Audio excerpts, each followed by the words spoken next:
Good morning, dear colleagues, to our meeting. Before starting our meeting, I would like to ask you to join me in paying tribute to Samuel Paty, a well-liked and much admired history and geography teacher in France, who was brutally murdered on the 16th of October for having explored the issue of freedom of speech with his pupils during a lesson. The barbaric, cowardly murder left all of us in shock. Samuel Paty deserves our respect. He must not be forgotten. Our thoughts are, of course, first and foremost with Mr. Paty's family, but they are also with teachers across Europe. An attack on one teacher is an attack on all teachers and on our fundamental values that they teach and stand for.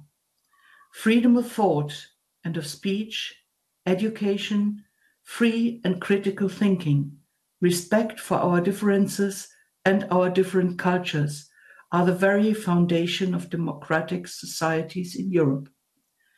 We have a duty to defend these values. Teachers in Europe and elsewhere in the world must be able to give lessons without fear or intimidation. The Committee on Culture and Education is clear that tackling hate and extremism and standing up for freedom of opinion and expression must remain a priority for the EU. I would like to join me in a minute of silence to pay our respects to Samuel Paty.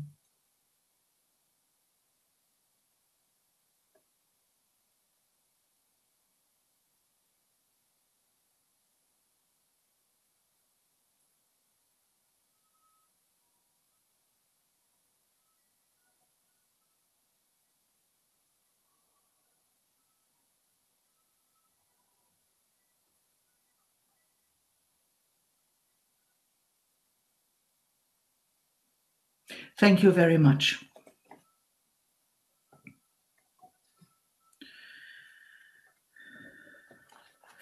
Ich möchte nun heute Morgen unsere Kommissarin Maria Gabriel, die uns zugeschaltet ist, ganz herzlich im Kulturausschuss begrüßen.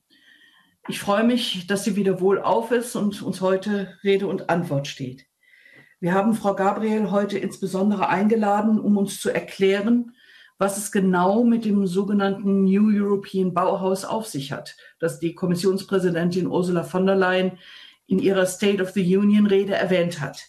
Welches Ziel hat die Initiative New European Bauhaus? Welche Auswirkungen hat diese Initiative auf den Bereich Kultur und Bildung der Europäischen Union? Wie viel Geld wird die Initiative kosten und woher soll das Geld kommen?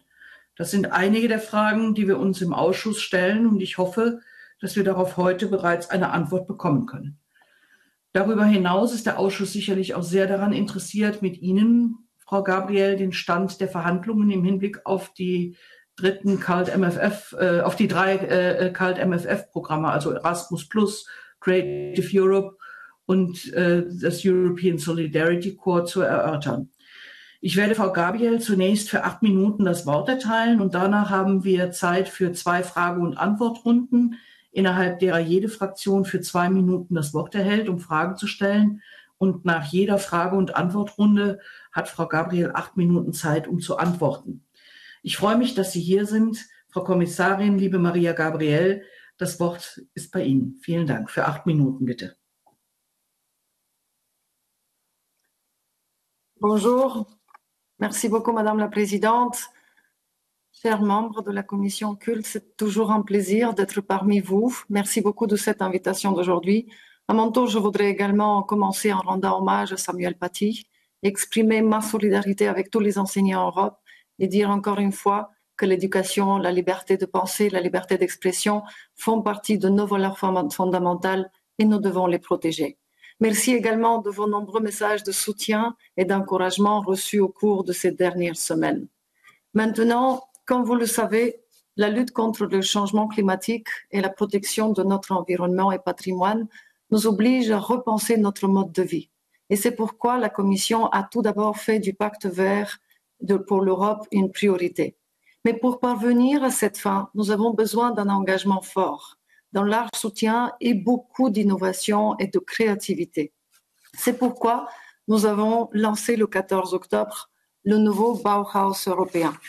Je suis donc très contente que la commission culte a saisi cette occasion pour avoir une première discussion aujourd'hui, parce qu'en effet, je considère que le rôle de la commission culture, dans les 3 phases telles qu'annoncées par la présidente du budget, dans la phase design, dans la phase deliver, dans la phase diffuse, la commission culture du Parlement européen a un rôle fondamental à jouer. Donc, je voudrais commencer en disant que le mouvement du nouveau Bauhaus européen se veut une passerelle entre le monde de la science et de la technologie avec celui de l'art et de la culture. Il s'agit de donner une nouvelle esthétique au pacte vert de l'Europe, associant bonne conception et durabilité. Le nouveau Bauhaus vise à faire en sorte que le pacte vert pour l'Europe soit plus proche de l'esprit et du foyer des citoyens. Mais il vise aussi à rendre tangible le confort et l'attrait d'un mode de vie durable. Je suis donc sûre que vous avez tous entendu la proposition originale de la présidente von der Leyen de faire de la transition écologique un projet également culturel. En effet, la manière dont un peuple ou un pays bâtit son environnement est la première et la plus immédiatement visible expression de sa culture, de ce qu'il est. Il y a un siècle, le Bauhaus a été un laboratoire, un creuset d'idées qui a révolutionné l'architecture, mais aussi la production d'objets du quotidien pour la société de consommation naissante. Le pacte vert pour l'Europe est l'occasion d'accompagner la rénovation nécessaire de nos bâtiments et de nos modes de vie d'un projet esthétique qui naît de la coopération entre les artistes, les architectes, les designers et les ingénieurs. Dès lors, le concept de nouveau Bauhaus européen annoncé par la présidente de la Commission ne constitue pas seulement une contribution majeure à l'initiative proposée en matière de rénovation pour la neutralité climatique. Cette initiative peut jouer un rôle majeur dans le but d'impliquer l'ensemble de la société dans la transition verte d'une manière attractive et innovante. Et ce nouveau Bauhaus peut rendre notre agenda du pacte vert, l'économie circulaire et nos objectifs en termes d'énergie renouvelable plus tangibles, plus près des citoyens, des territoires et de nos modes de vie. Dès lors, en rendant visible la dimension culturelle, nous pouvons transformer le pacte vert pour l'Europe en un projet de société près des citoyens et au-delà des seuls enjeux climatiques, technologiques et économiques. Donc, je suis heureuse de soutenir cette initiative en mobilisant également les ressources qui sont disponibles dans le cadre de mon portefeuille. Tout ceci reste à discuter et encore une fois, je me réjouis de le faire dès le début ensemble avec vous à la Commission Culture. D'abord, je dois dire que le Centre commun de recherche, le Joint Research Center, s'est déjà engagé à explorer le concept et est en train de poursuivre le travail avec l'ensemble des collègues intéressés et les acteurs des différents secteurs concernés jusqu'à la définition des lignes d'action concrètes de l'initiative. Le Centre commun de recherche, comme vous le savez, a une vaste expérience en matière d'engagement des parties prenantes, ainsi qu'une expertise reconnue dans les divers domaines scientifiques et techniques relatifs à la construction durable, intelligente et sûre. Pour ce qui est de mes autres services, nous devons voir comment utilement nous pouvons mobiliser ce que nous avons déjà comme exemple de bonnes pratiques, comme des projets qui ont été réalisés, comme des réseaux qui ont été déjà mis en place, et voir comment on peut contribuer significativement dès la première phase, la phase de design, de la mise en concept, jusqu'à la mise en phase opérationnelle de cette initiative. Donc, je pense qu'ici, nous avons une valeur ajoutée, nous avons la possibilité de mobiliser des réseaux existants, de faire en sorte que la valeur ajoutée de ce que nous avons à notre disposition soit en effet le moteur de ce nouveau projet de Bauhaus. Et je pense qu'ici, dans le cadre de mon portefeuille, il y a un lien très fort à faire avec la recherche, les écosystèmes de l'innovation européenne, qui sont déjà, je dois le dire, très actifs dans le domaine de l'environnement. Donc, j'attends avec impatience de connaître votre avis sur ce nouveau projet et je voudrais dès à présent vraiment confirmer mon intention de travailler étroitement avec vous pour élaborer le concept et pour voir comment il peut réellement apporter des bénéfices et avoir la dimension telle qu'il est voulu par la présidente de la Commission.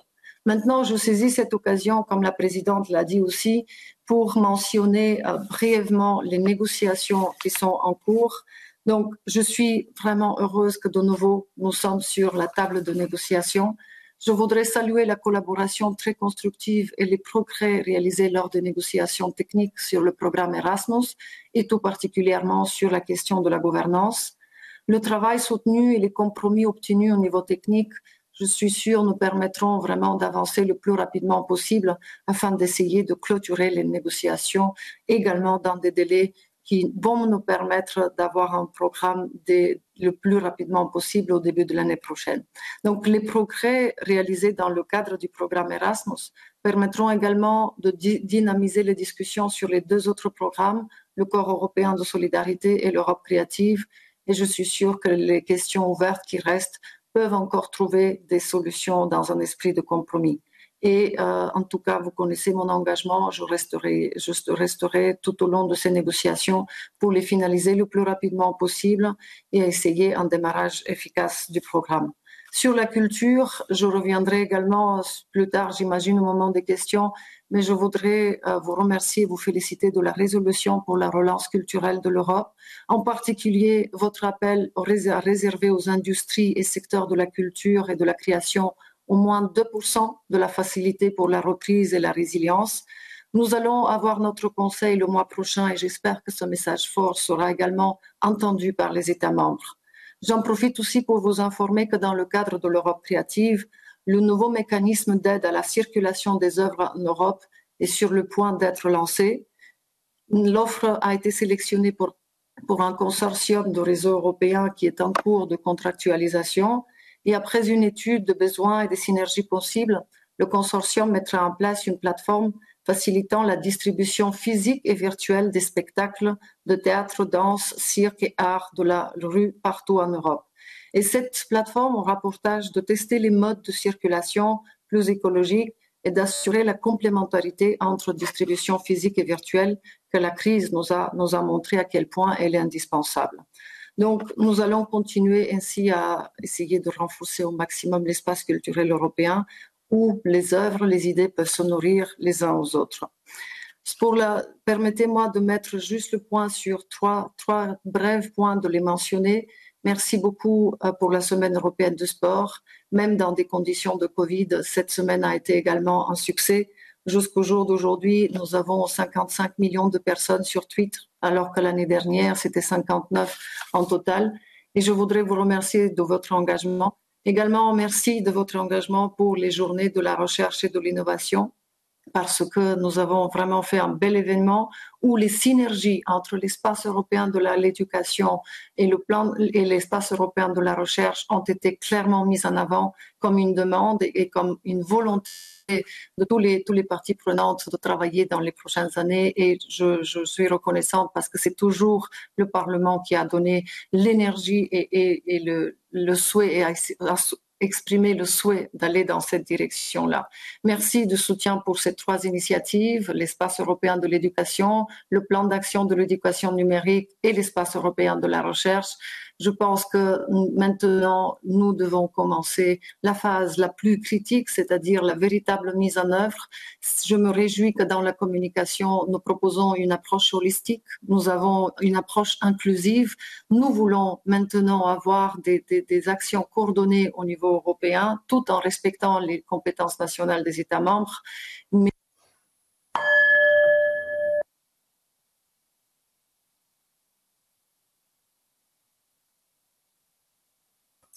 Merci par avance pour vos questions, pour vos remarques et pour vos avis. Ja, ich habe vorher nicht angekündigt, ich werde, wenn die Zeit deutlich überschritten wird, mit einem Gongschlag unterbrechen. Das heißt nicht, dass Sie dann aufhören müssen, in dem Moment just zu sprechen, aber das ist ein Hinweis darauf, zum Ende zu kommen. Ich weiß, das klappt technisch noch nicht, dass das parallel läuft zum Sprechen.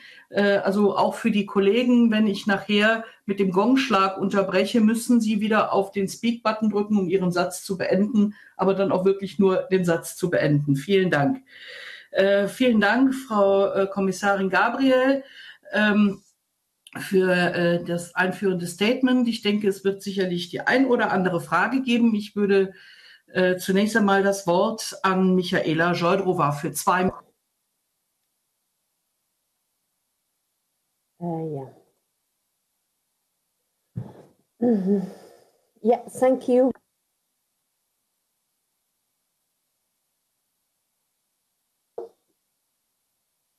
Hello? Yes, please. Yes, go we can Hello? hear you. You can speak. Perfect. So, dear Commissioner, I am very happy that you are with us, safe and sound. So, thank you for your introduction. I would like to focus on 2 issues and ask you 2 questions. The first is impact of COVID-19 on Erasmus and European Solidarity Corps. First of all, I am glad that Erasmus traineeship have been prolonged from 12 months to 18 months after graduation. Thank you for that to you and to your staff. Concerning other mobility activities, namely in the European Solidarity Corps, we welcome the Commission's flexibility in terms of reimbursement for organizations impacted by COVID-19. With my colleague, also Petra Kammerwert, we would like to discuss with you the possibility of increasing the reimbursement for virtual activities, currently 35% level. Generally speaking, do you agree that we need more elaborated force measure or pandemic provision in the Erasmus and European Solidarity Corps regulation to foresee the situation? So we also need the Commission and national agencies to work more closely with national consular in third country because it happens that in order to prevent a situation in which participants of EU mobility programs are stopped at borders. So it is one question. And second, about Europeana. My second question concerns this platform for digital access for Europe's cultural heritage institutions and citizens program. It should be financed from the Digital Europe program. I know it falls under the responsibility your colleague Commissioner Breton. However, we are very worried about the proposed cuts in the program, which would jeopardize the European platform. Please, would you speak with the Commissioner Breton on these issues? So thank you very much, Maria Gabriel, for your commitment, for your approach for new programs, new activities, but please keep also.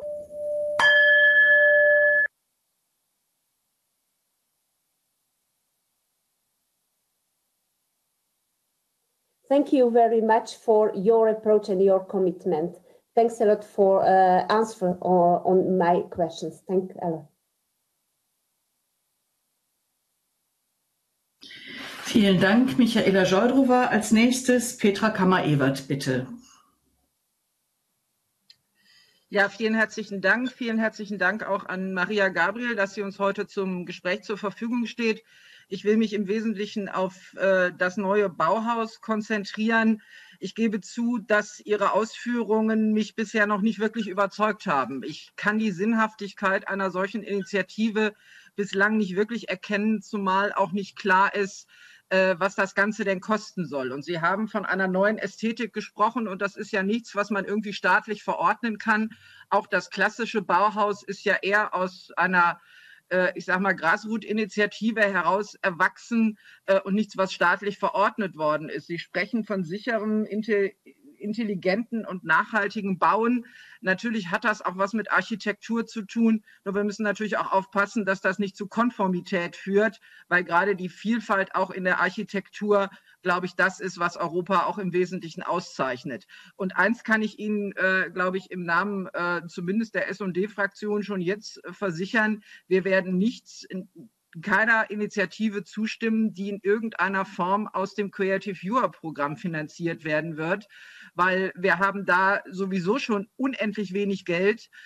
viel weniger wie das, was wir gefordert haben wahrscheinlich. Und ich sehe keine Möglichkeit, irgendwelche neuen Initiativen aus diesen Mitteln zu finanzieren. Ich glaube, wir haben im Moment auch ein paar andere Probleme zu bewältigen, als jetzt eine solche neue Initiative aufzusetzen. Ich denke, vordergründig muss es uns vor allen Dingen darum gehen, die Forderung nach den 2% für den Kultur- und Kreativbereich im Recovery Fund tatsächlich umzusetzen und hier auch tatsächlich zu Erfolgen zu kommen. Ich glaube, das ist das, was im Moment benötigt wird.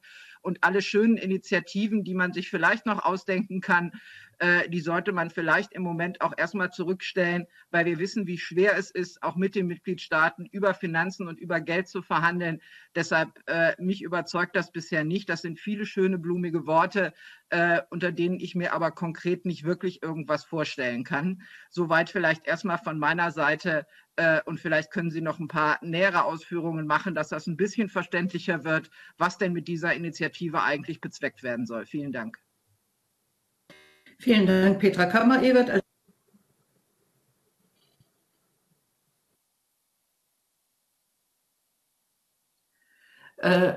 Vielen Dank, Petra Kammer-Ewert. Als nächstes Laurence Farrin für Renew für 2 Minuten. Tout d'abord, merci Madame la Commissaire et Madame la Présidente pour vos mots très touchants au sujet de Samuel Paty, bien sûr. Ils vont droit au cœur de la citoyenne française que je suis. Mais au-delà, je crois que nous avons dans ce Parlement et dans cette commission ce combat à toujours agir pour la liberté d'enseigner. Et je vous remercie encore une fois pour cet hommage.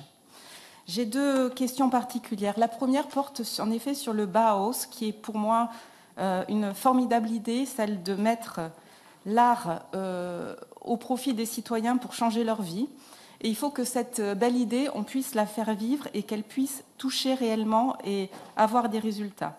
Alors en effet, il y a la question de sa concrétisation.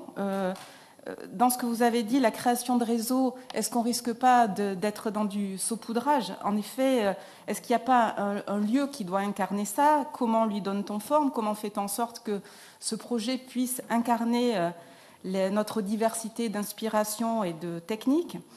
Vous n'avez pas non plus cité dans le projet Bauhaus, Erasmus+, les centres de formation d'apprentissage, les universités européennes qui pourraient être aussi des lieux qui pourraient porter cette initiative et pourraient être ainsi renforcés. Et bien sûr, je parle là des budgets qui nous font cruellement défaut aujourd'hui.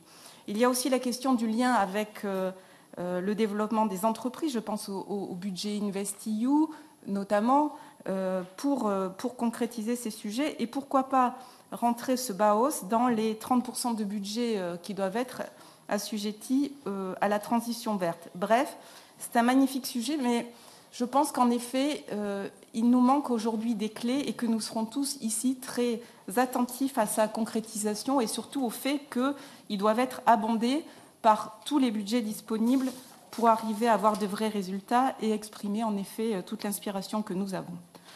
Deuxième sujet, très rapidement, parce que j'ai plus beaucoup de temps, la relance culturelle. En effet, à ce jour, je crois qu'il n'y a que 3 pays qui ont présenté leur plan pour la relance culturelle, qui sont l'Italie, la France et l'Allemagne.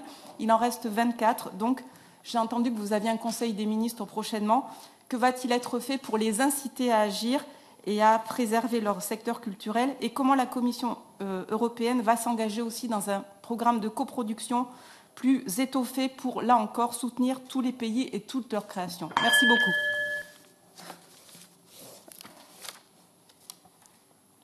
Vielen Dank, Laurence. Als nächstes wäre ID, aber die haben keinen Redner gemeldet. Also gehen wir zu den Grünen. Salima Yenbu.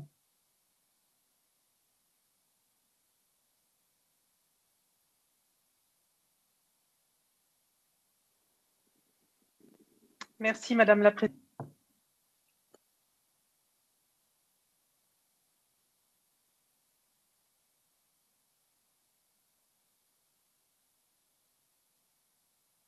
Je m'associe pleinement à cet hommage pour ce professeur.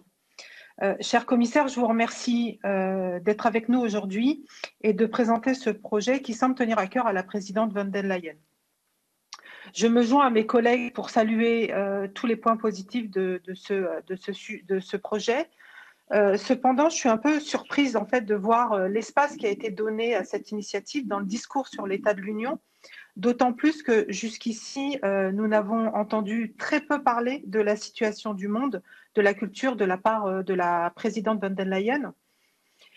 Pour l'instant, le Bauhaus européen est le seul plan concret que la Commission ait présenté pour la relance culturelle à moyen terme. Il n'y a aucune stratégie pour faire face à la deuxième vague de fermeture des lieux culturels qui est déjà en cours dans plusieurs pays européens.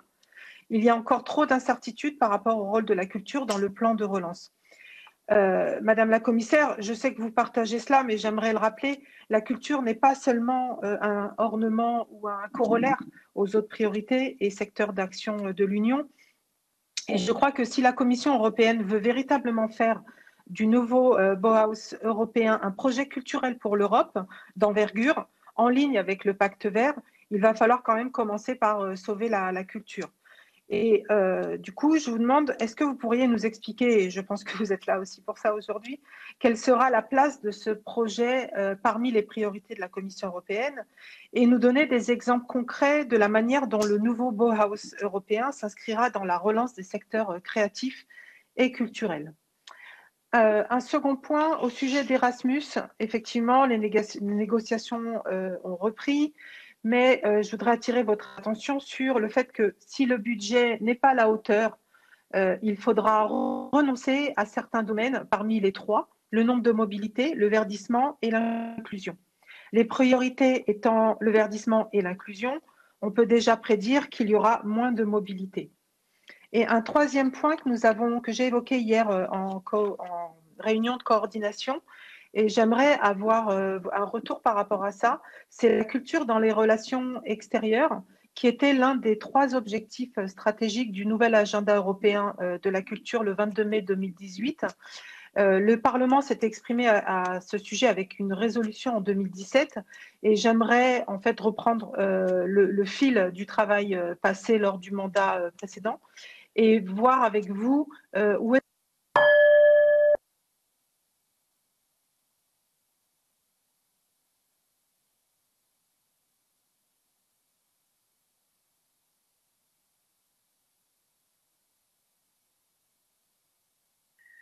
Please press the speak button and finish your sentence, please.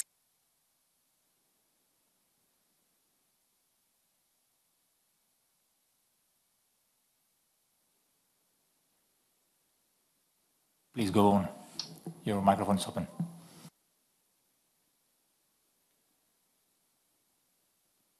You can now continue.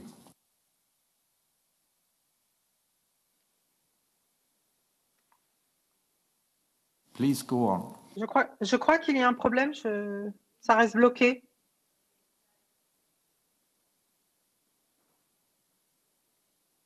It works very well. Tout va bien. Push the speak button.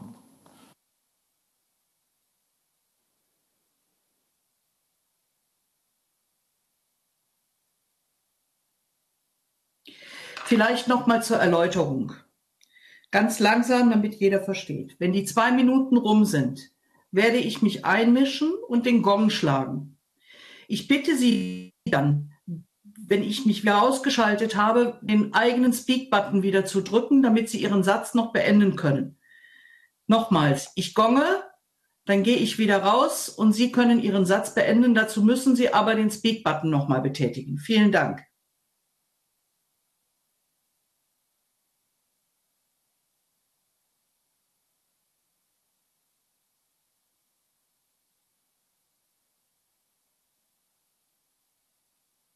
Das scheint nicht zu funktionieren im Moment. Dann gehen wir zum nächsten Redner. Das ist Dace Melbarde. Bitte 2 Minuten.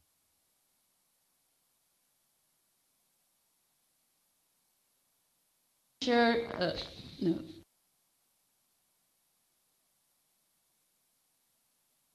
So, can you hear me? Yes, please go on. Can you hear me? Yes, okay, thank you. Good morning. Unfortunately, I have connection problems this morning and I couldn't hear the whole speech of Maria Gabriel, and if I ask something that you already have answered, please ignore it.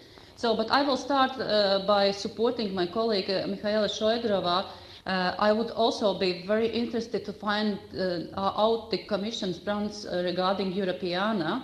So I believe when the Commission and all other EU institutions have been building a digital agenda, Europeana should be at the heart of this agenda, but what we see that there are cuts planned for a Europeana program. So, and then all other questions I have today relates to Bauhaus. Thanks for coming and trying to explain us this project. What we know that the original Bauhaus was hugely innovative in its approach, bringing together not only various arts forms, but more importantly, combining arts with crafts and technological innovations of the day. So as to address the societal needs through mass production and functional design. We also know that in 2018, the Davos Declaration was signed by European Ministers of Culture that also called for a new European agenda on high-quality Baukultur. And I belong to those MEPs who believe it is a good idea if really additional funding is provided. But whereas the original Bauhaus was enabling industrialism, today we live in post-industrial societies, so the challenges are different. We need less consumption, not more production. Also importantly, Bauhaus, whilst receiving public funding, was a bottom-up idea, not a top-down pan-national creation. And in relation to this and beyond, here are my questions. How would you ensure that the European Bauhaus becomes a success and a true movement involving greatest architects, designers, artists, and other creative professionals and stakeholders? I believe it should be built on the partnerships. Then the question is, what could be motivation? Ich bitte langsam zum Ende zu kommen.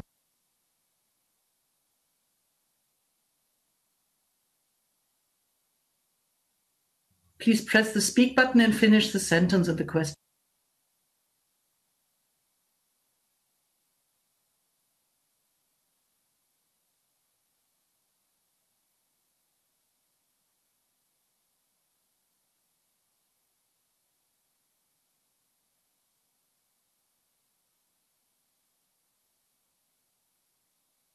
Ich möchte die Technik bitten, dann, wenn ich mich einmische, um die Redezeit anzumahnen, bitten, das Mikrofon der Sprecher, soweit es geht, offen zu lassen, sodass die nur den Speak-Button noch drücken müssen. Bitte, sonst funktioniert das System aus der Ferne leider nicht so, wie wir das brauchen. Danke. Mrs. Melbar disconnected. Okay, dann kommen wir zum nächsten Redner für die GUE, Fernando Barrena Arza.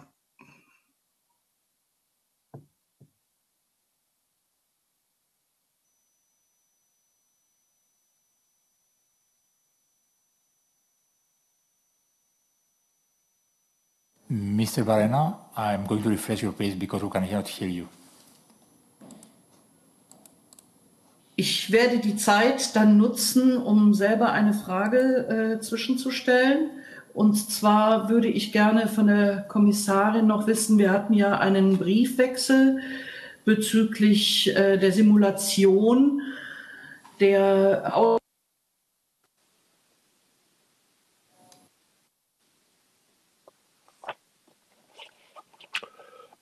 Yes, thanks, Chair. And first of all, let me thank your presentation, Commissioner Gabriela, and grasp this opportunity, as the S&D colleague did, to ask for a 2% of the MFF for culture and education programs. Any figure below is not longer acceptable nor realistic, in my opinion. Regarding Erasmus Plus, we are so concerned about the future of the program since the MFF 21-27 European Commission's proposal and the ongoing negotiations put the future of higher education level students' mobility at risk. It goes without saying that the Erasmus Plus program is critical for the development of students' skills at different levels, and must be protected by funding. As we MEPs stressed on 18 September 19 Parliament resolution, we're a super plus of 20 million euro funded Erasmus Plus. However, Erasmus Plus should take into account current realities. On the one hand, the program should include more concrete and effective measures that enable students to study and publicize minority languages that have the status of official languages or some form of recognition in their countries. And on the other hand, the impact of student mobility on the environment, the European Commission should take more proactive measures to minimize the impact of the use of the means of transport, especially those high polluting ones, offering more efficient means of transport and ensuring the right of every student to participate in Erasmus+. Commissioner, what's your approach on these two different issues? Thanks so much. Vielen Dank. Wir sind ziemlich unter Zeitdruck geraten, deshalb stelle ich meine Frage nur ganz kurz. Für mich ist die Frage nochmal, wenn wir bei den MFF-Verhandlungen auch zum Ende kommen wollen, brauchen wir dringend eine Simulation, wie sich die bisherigen Vorschläge auf das Programm auswirken. Herr SzFE und ich haben erneut um Informationen gebeten und wir würden gerne eine Simulation haben, damit wir genau wissen, wie sich der Vorschlag der Kommission oder auch der Mitgliedstaaten im Vergleich zum geplanten Budget der Kommission von 2018 ausmacht. Und wir brauchen eine dringende Übersicht darüber, weil es wird am Ende von dem Gesamtbudget abhängen, welche Maßnahmen wir überhaupt im Programm durchführen können. Und deshalb wäre es gut, wenn wir hier möglichst zügig, damit die Beratungen auch abgeschlossen werden können, und das kann auch nur im Interesse auch der Kommission liegen, eine entsprechende Budgetsimulation auch bekommen werden. Ich werde jetzt Maria Gabriel die Möglichkeit geben, 5 Minuten zu antworten. Und in der zweiten Fragerunde müssen wir die Rednerzeit auf 1,5 Minuten verkürzen, weil wir ansonsten aus der Zeit rauslaufen. Maria Gabriel, bitte für 5 Minuten.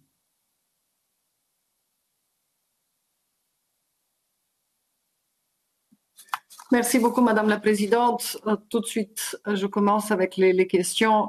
D'abord, merci beaucoup, Michaela Sojdrova, d'avoir souligné à quel point il est important de continuer à montrer de la flexibilité et de soutien pour le programme Erasmus, notamment par rapport aux nouvelles réalités virtuelles. Ce que je voudrais confirmer par rapport à l'augmentation du taux de remboursement pour les activités virtuelles, je vais en parler immédiatement après cette conférence avec mon équipe. Et je pense que nous devons de plus en plus prendre en considération que c'est une réalité à laquelle nous faisons face et il faut également être adapté. Pour ce qui est de la partie de l'international, vous le savez, la question n'est pas seulement de ne pas être arrêté aux frontières, c'est d'avoir aussi des formats qui permettent de participer. Et c'est pour cela que je continuerai à travailler avec mon équipe sur la mobilité virtuelle qui ne remplacera, et je vous rassure toujours la Commission, qui ne remplacera jamais la mobilité physique quand le moment sera venu. Pour ce qui est de Europeana, parce qu'il y a eu la question de Michaela Sojdrova et de Madame Melbard, je vais en parler au commissaire Breton. Déjà, je dois le dire que la plateforme se numérise parce que vous vous rappelez l'année dernière, au mois de septembre, en 2018, il y a eu un rapport qui était relativement critique et dans lequel nous avons été très clairs de dire à Europeana qu'il faut maintenant qu'elle se numérise et je peux les saluer parce qu'ils ont fait énormément d'efforts. Moi-même, je participe comme ambassadeur dans l'une de ces programmes. Nous avons organisé une énorme discussion avec des journalistes venant des différents pays il y a un mois et tout ceci montre qu'Europeana a une véritable valeur ajoutée. Donc de mon côté, je m'engage vraiment à travailler de parler avec le commissaire Breton et de voir qu'est-ce qu'on peut faire pour le budget. Pour ce qui est de la question de Madame Kamerevert sur Bauhaus, je le conçois bien que pour le moment, toutes les questions qui ne reçoivent pas encore des questions claires ne rassurent pas. Permettez-moi d'insister sur les deux choses. Il est hors de question qu'on prenne de l'argent de l'Europe créative. Déjà, nous savons que le budget ce n'est pas celui-là qu'on voulait et c'est que maintenant, le secteur est dans une extrêmement difficile situation. Je ne pense pas que le message doit aller dans ce sens-là. En tout cas, je m'engage de veiller à ce que ça ne soit pas le cas. Ensuite, j'insiste sur les 3 phases du Bauhaus tel qu'il est prévu pour le moment. La première phase, c'est la phase du design, c'est-à-dire que d'ici l'été 2021, c'est-à-dire que nous avons du temps aussi, nous voulons avoir un processus de co-création, c'est-à-dire c'est un processus pendant lequel les architectes, les artistes, les scientifiques, les innovateurs vont nous permettre d'identifier des projets et ainsi avoir dans la deuxième moitié de l'année 2021 un appel à projets via d'autres programmes. Et je reviendrai sur la question des synergies avec les autres programmes.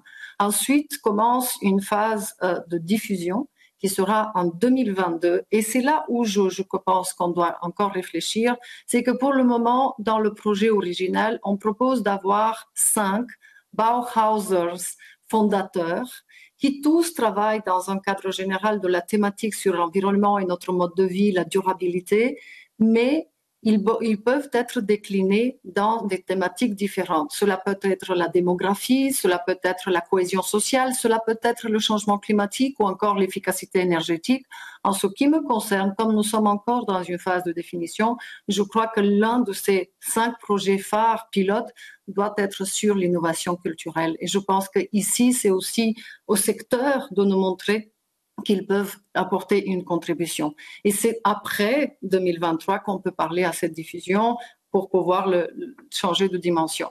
Maintenant, la question pour les coûts. Première chose, comme je l'avais dit, je pense que nous avons déjà des plateformes qui peuvent jouer un rôle très positif. Rappelez-vous la plateforme Creative Unite, la plateforme que nous avons grâce à vous au Parlement européen, 22 000 participants au jour d'aujourd'hui. Ils nous ont montré qu'ils sont capables de se mobiliser. Je pense, et j'ai déjà proposé de voir dans quelle mesure on peut utiliser cette plateforme. Évidemment qu'il faut inclure l'éducation. Très bonne idée, Madame Farang, sur les centres de formation, d'apprentissage, de pouvoir les inclure pour y contribuer. L'autre chose à laquelle je pense, c'est aussi le programme Horizon Europe. Je rappelle que nous avons, par exemple, la nouvelle mission sur les villes climatiquement neutres et les villes intelligentes. Et nous avons maintenant un objectif d'ici 2030 d'avoir 100 villes européennes qui soient climatiquement neutres. Mais je pense que parmi les 5 Bauhaus, il faut aussi se joindre avec cette mission-là et voir comment les 100 premières villes peuvent être celles qui peuvent donner de l'exemple et peuvent nous aider à diffuser l'idée. Tout ceci reste évidemment à discuter. L'autre élément important, c'est le programme de développement régional, les fonds européens de développement régional. J'ai déjà parler avec ma collègue Elisa Ferreira, nous allons travailler ensemble sur ce sujet. C'est que, y compris maintenant, dans le fonds de développement régional, il y a des fonds dédiés à la mise en réseau qui peuvent permettre à ce que les artistes, les ingénieurs, les architectes, les designers et les innovateurs puissent être vraiment financés pour cette mise en réseau. Et nous savons que dans le secteur culturel, c'est quelque chose qui nous manque parce que le secteur est fragmenté, le secteur est très diversifié. Donc, je pense que ce sont des pistes que maintenant nous devons explorer. Et c'est pour cela que je parle. D'ici l'été 2021, processus de co-création, c'est à nous de trouver les bonnes questions, de continuer à poser les méchantes questions. Moi, ce qui m'intéresse, c'est que dès à présent, on voit quels sont les avantages, mais aussi quels sont encore les dangers et les risques. Et en ce qui me concerne, je voudrais vraiment que le secteur culturel soit le moteur de cette initiative. Parce qu'après tout, je vois les Bauhaus et les futurs Bauhaus dans l'Europe comme l'endroit et l'espace où nous allons construire et nous allons rendre encore plus visible notre futur héritage culturel. Et je pense qu'il y a du potentiel, mais vous avez entièrement raison. Il faut rester prudent parce que le diable est souvent dans les détails et il faut éviter les doublements de faire des choses qui ont déjà été faites, ni non plus en ce qui me concerne avec le programme Europe Créative, avec le programme Erasmus, avec le programme Horizon Europe, de ne pas non plus enlever le visage et ce qui fait l'identité de d'autres projets. C'est une chose de leur montrer la valeur ajoutée, de montrer leur valeur ajoutée, ça n'est une autre de prendre quelque chose qui les affaiblira comme des moyens qui sont à leur disposition, et telle n'est pas mon intention. Pour ce qui est des relations extérieures, Madame Yambou, je voudrais ici insister combien c'est important la question que vous avez soulevée. Le 12 novembre, avec le haut représentant Borrell, nous avons une conférence sur les objets culturels et les relations extérieures, mais vous avez soulevé aussi une question qui soit plus générale. Évidemment que je continuerai à prêter une attention particulière. Dans un premier temps, je l'ai déjà annoncé, au mois de décembre, je voudrais annoncer un nouvel agenda pour l'innovation, la recherche, l'éducation et la culture pour les Balkans de l'Ouest. Nous avons ici un magnifique potentiel de faire participer tous les États de la région dans l'Europe créative. Nous avons, pour la première fois, dans le dernier call du programme Europe créative pour la région, nous avons des projets dans lesquels Kosovo et Serbie sont ensemble, 2 des projets finalistes. Et je pense qu'en cela, nous avons vraiment une force unique de montrer que des pays qui peuvent avoir, y compris des tensions géopolitiques, via la culture, on peut vraiment utiliser ce meilleur moyen pour les faire coopérer. Je voudrais ici vraiment insister sur le Bauhaus. Ce que je m'aperçois, c'est qu'il y a un énorme enjeu, c'est de populariser l'idée. Et c'est pour cela, par exemple, Madame Melbard, quand vous parlez du rôle des architectes, nous avons, vous savez, notre prix annuel pour les architectes. Je me suis adressée à eux et je pense que ces jeunes sont architectes qui gagnent le. Ich muss bitte noch mal an die Redezeit erinnern. Es sind schon 8,5 Minuten jetzt. Eigentlich waren 5 vorgesehen. Ich bitte, zum Ende zu kommen und dann die offenen Fragen in der letzten Antwortrunde noch mal in eine mit zu beantworten.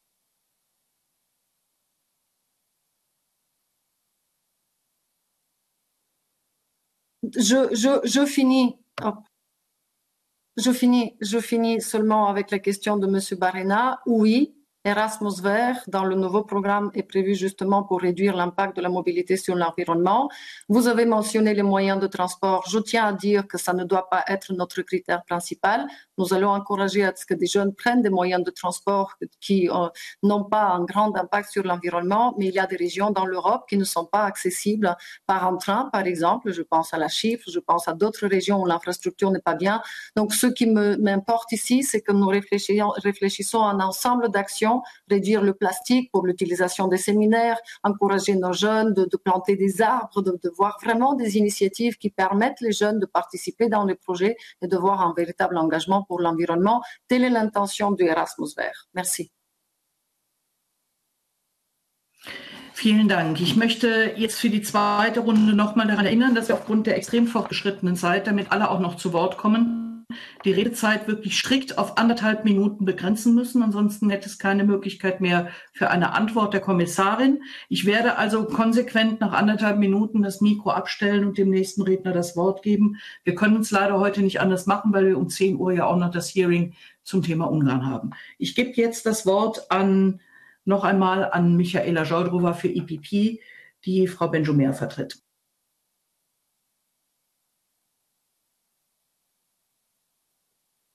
Thank you very much, Ms. Commissioner, for your answers. I would like to apologize our colleagues, Isabel Benjumea, she apologized.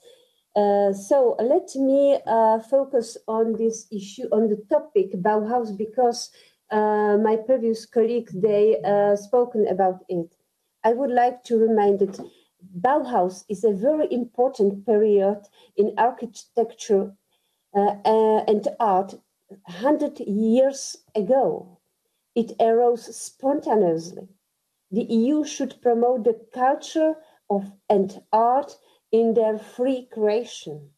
I think there is a lot of innovations in architecture. I'm sure that you know passive houses, institutions, modern, beautiful architecture, and in the same time, ecological. The architects, they know that we need more ecological approach. The EU should support this trend, including financially, but I think we cannot tell creators how to create. I would like to be clear in this way. The new Bauhaus must remain a grassroots initiative.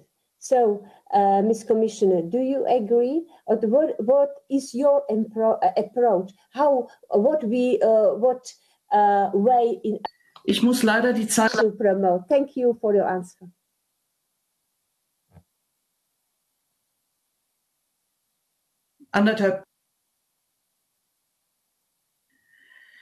Ich muss jetzt abbrechen. Der nächste Redner ist Dominic Ruiz de Vesa für 1,5 Minuten. Auch hier werde ich strikt auf die Zeit achten müssen.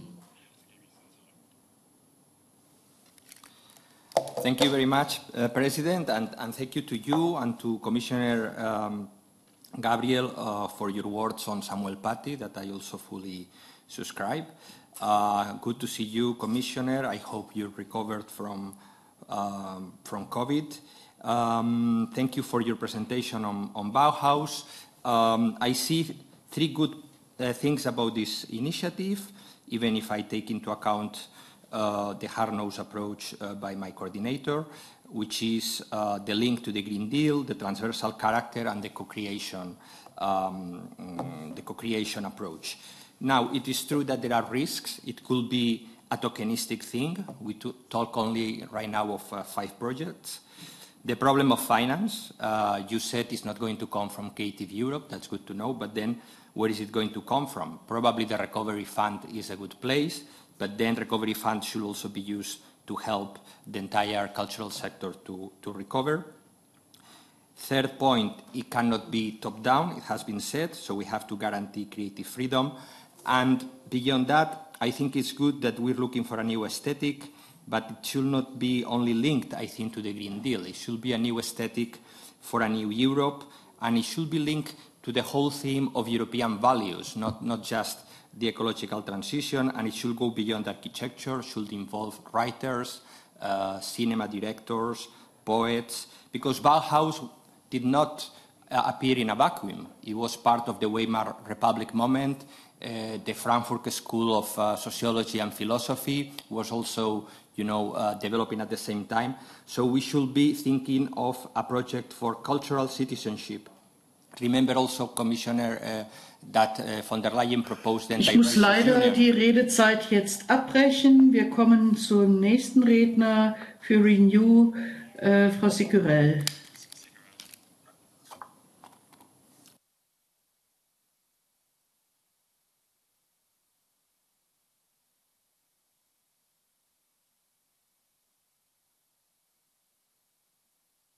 Ilana Sicurel, bitte press the speak button.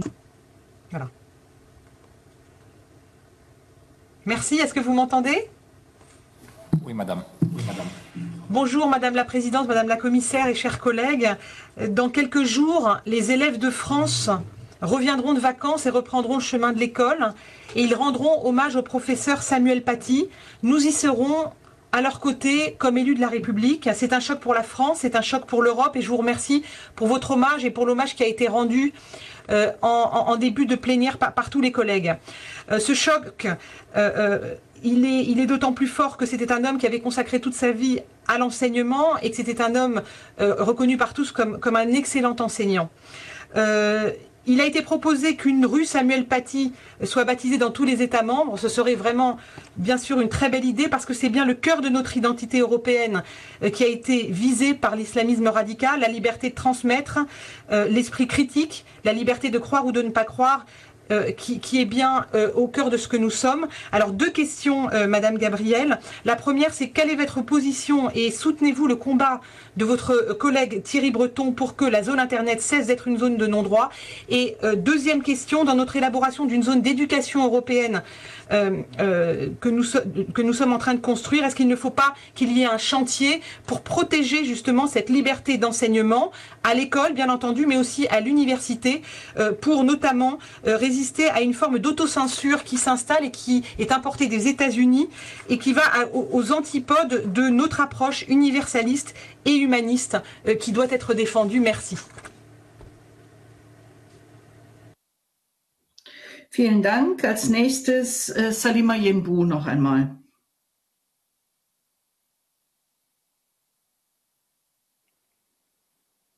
Merci Madame la Présidente, je remplace mon collègue qui ne peut pas parler. Madame Gabriel, quel est selon vous le rôle de la culture et l'éducation, les médias et le sport dans le plan de lutte contre le racisme présenté par Madame von der Leyen comme un des principaux défis pour l'Union européenne? Et ma seconde question, c'est quel sera votre rôle et quel sera notre rôle dans la mise en œuvre de ce plan? Voilà, merci beaucoup. Vielen Dank, auch für die kurze Wortmeldung. Als nächstes für die ICA Andrej Slabakov. 1,5 Minuten, bitte. Благодаря, госпожо председател. Благодаря на госпожа Габриел, че е сред нас. Ще ви кажа моите притеснения и след това ще задам въпроси. Значи в речта си Урсула фон дер Лайен не спомена думата култура нито един път. И това за мен е изключително притеснително. Аз не разбирам точно как ще бъде интегрирана в Баухауза културната политика. Особено ако се посегне на чудовищно урязани бюджет на Творческа Европа за следващите 7 години. Това ми е много интересно. В момента Европа отново е в карантина и културата, както винаги, е най-засегнатия сектор. Не туризма. Механизма за възстановяване и устойчивост предоставя на държавите средства за подпомагане на културата и туризма. По моите скромни познания мога да ви кажа, че почти 100% ще отидат само за туризъм. Може би, защото самите държави имат много по-голям интерес към туризма, колкото към културата. Как ще можем да си гарантираме, че част от тези пари наистина ще отидат за култура? Това е нещо, което притеснява всички групи и мисля, че говоря от тяхно име. И нека да се опитаме нещо да направим, да се увеличат бюджет за Творческа Европа и Еразъм, защото в момента парите са смешни. Да ви казвам, че за 27 държави имат 200 милиона година. Просто не е нужно човек да знае математика, за да го разбере. Благодаря ви.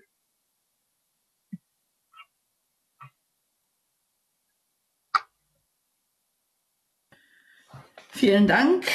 Die Zeit ist leider deshalb als nächstes Alexis Georgoulis.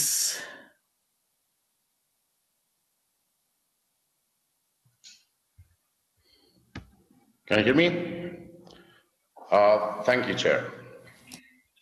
In my letter to platforms, co-signed by 51 members, I asked for an active support for the artists, given the massive increase in digital services used during the pandemic.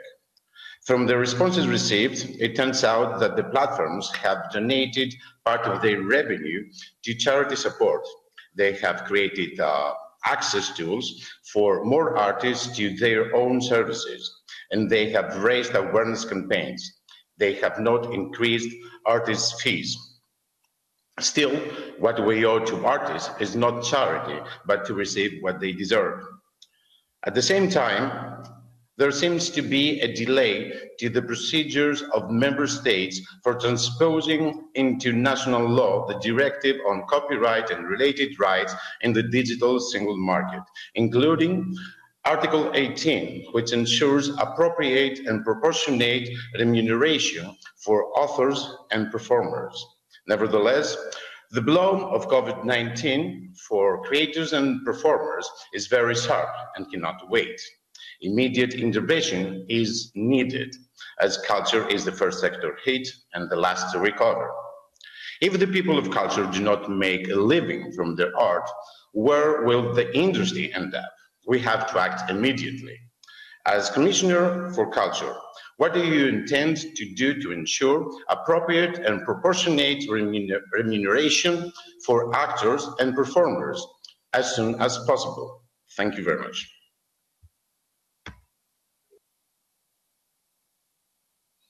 Vielen Dank. Als letztes in der Fragerunde Isabella Adinolfi, 1,5 Minuten, bitte.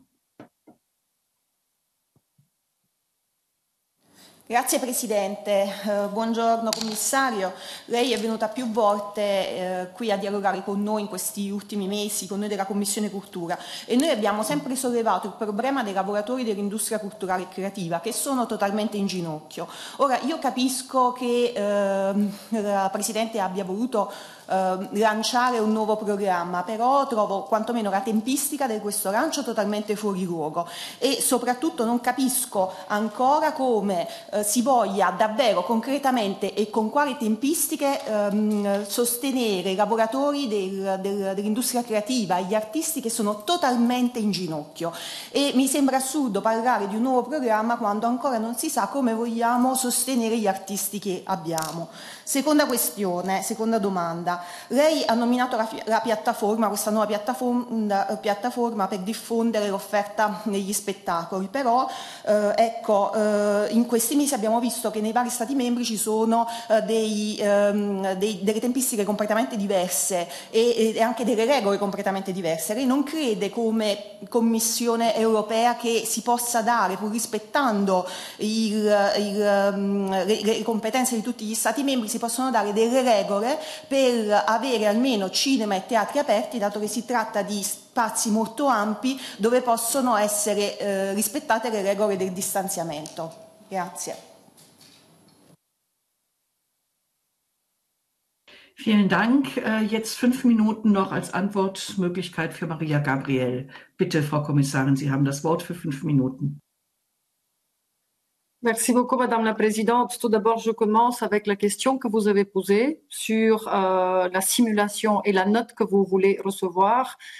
Je suis surprise que vous soulevez de nouveau cette question-là parce qu'à ma connaissance, le 19 octobre, j'ai appris que le Parlement n'avait pas encore la note et j'ai donné instruction à mes services de le faire. Si tel n'est pas le cas encore, je m'engage que dès aujourd'hui, ça sera fait.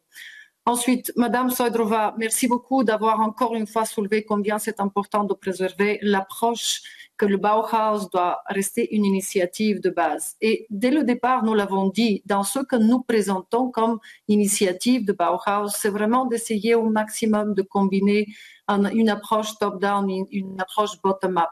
Et je conçois que c'est le bottom-up qui doit rester le cœur, le moteur, qui doit être celui qui va donner une dimension plus grande au sujet. Donc, j'exprime absolument mon soutien à cette idée.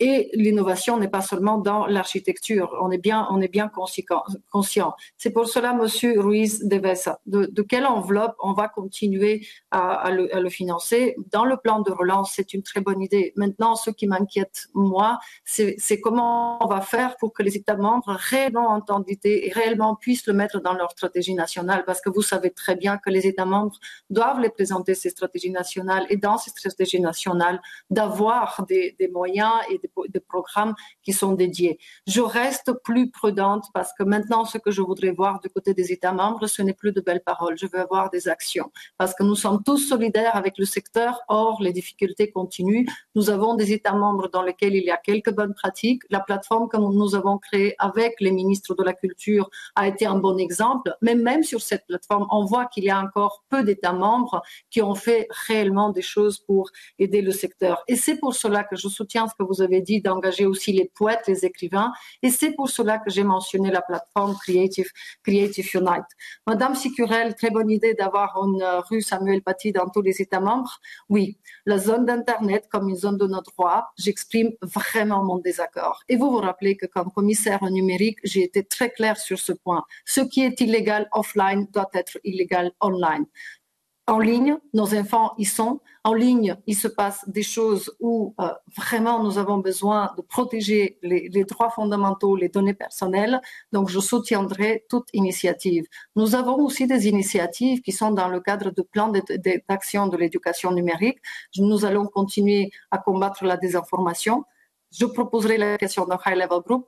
Je vais proposer à ce qu'on ait des principes, des lignes directrices pour l'usage de l'intelligence artificielle dans les contenus liés au processus éducationnel. Donc, toutes ces questions-là sont véritablement liées avec la position que nous partageons. Nous sommes absolument sur la même ligne avec le commissaire Breton sur la zone Internet comme une zone où les droits sont protégés, où on a principe.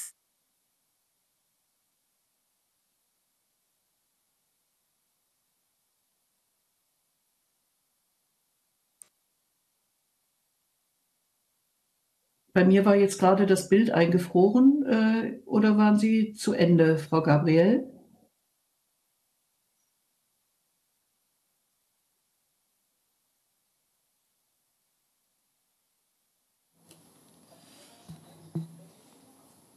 It seems there's a problem.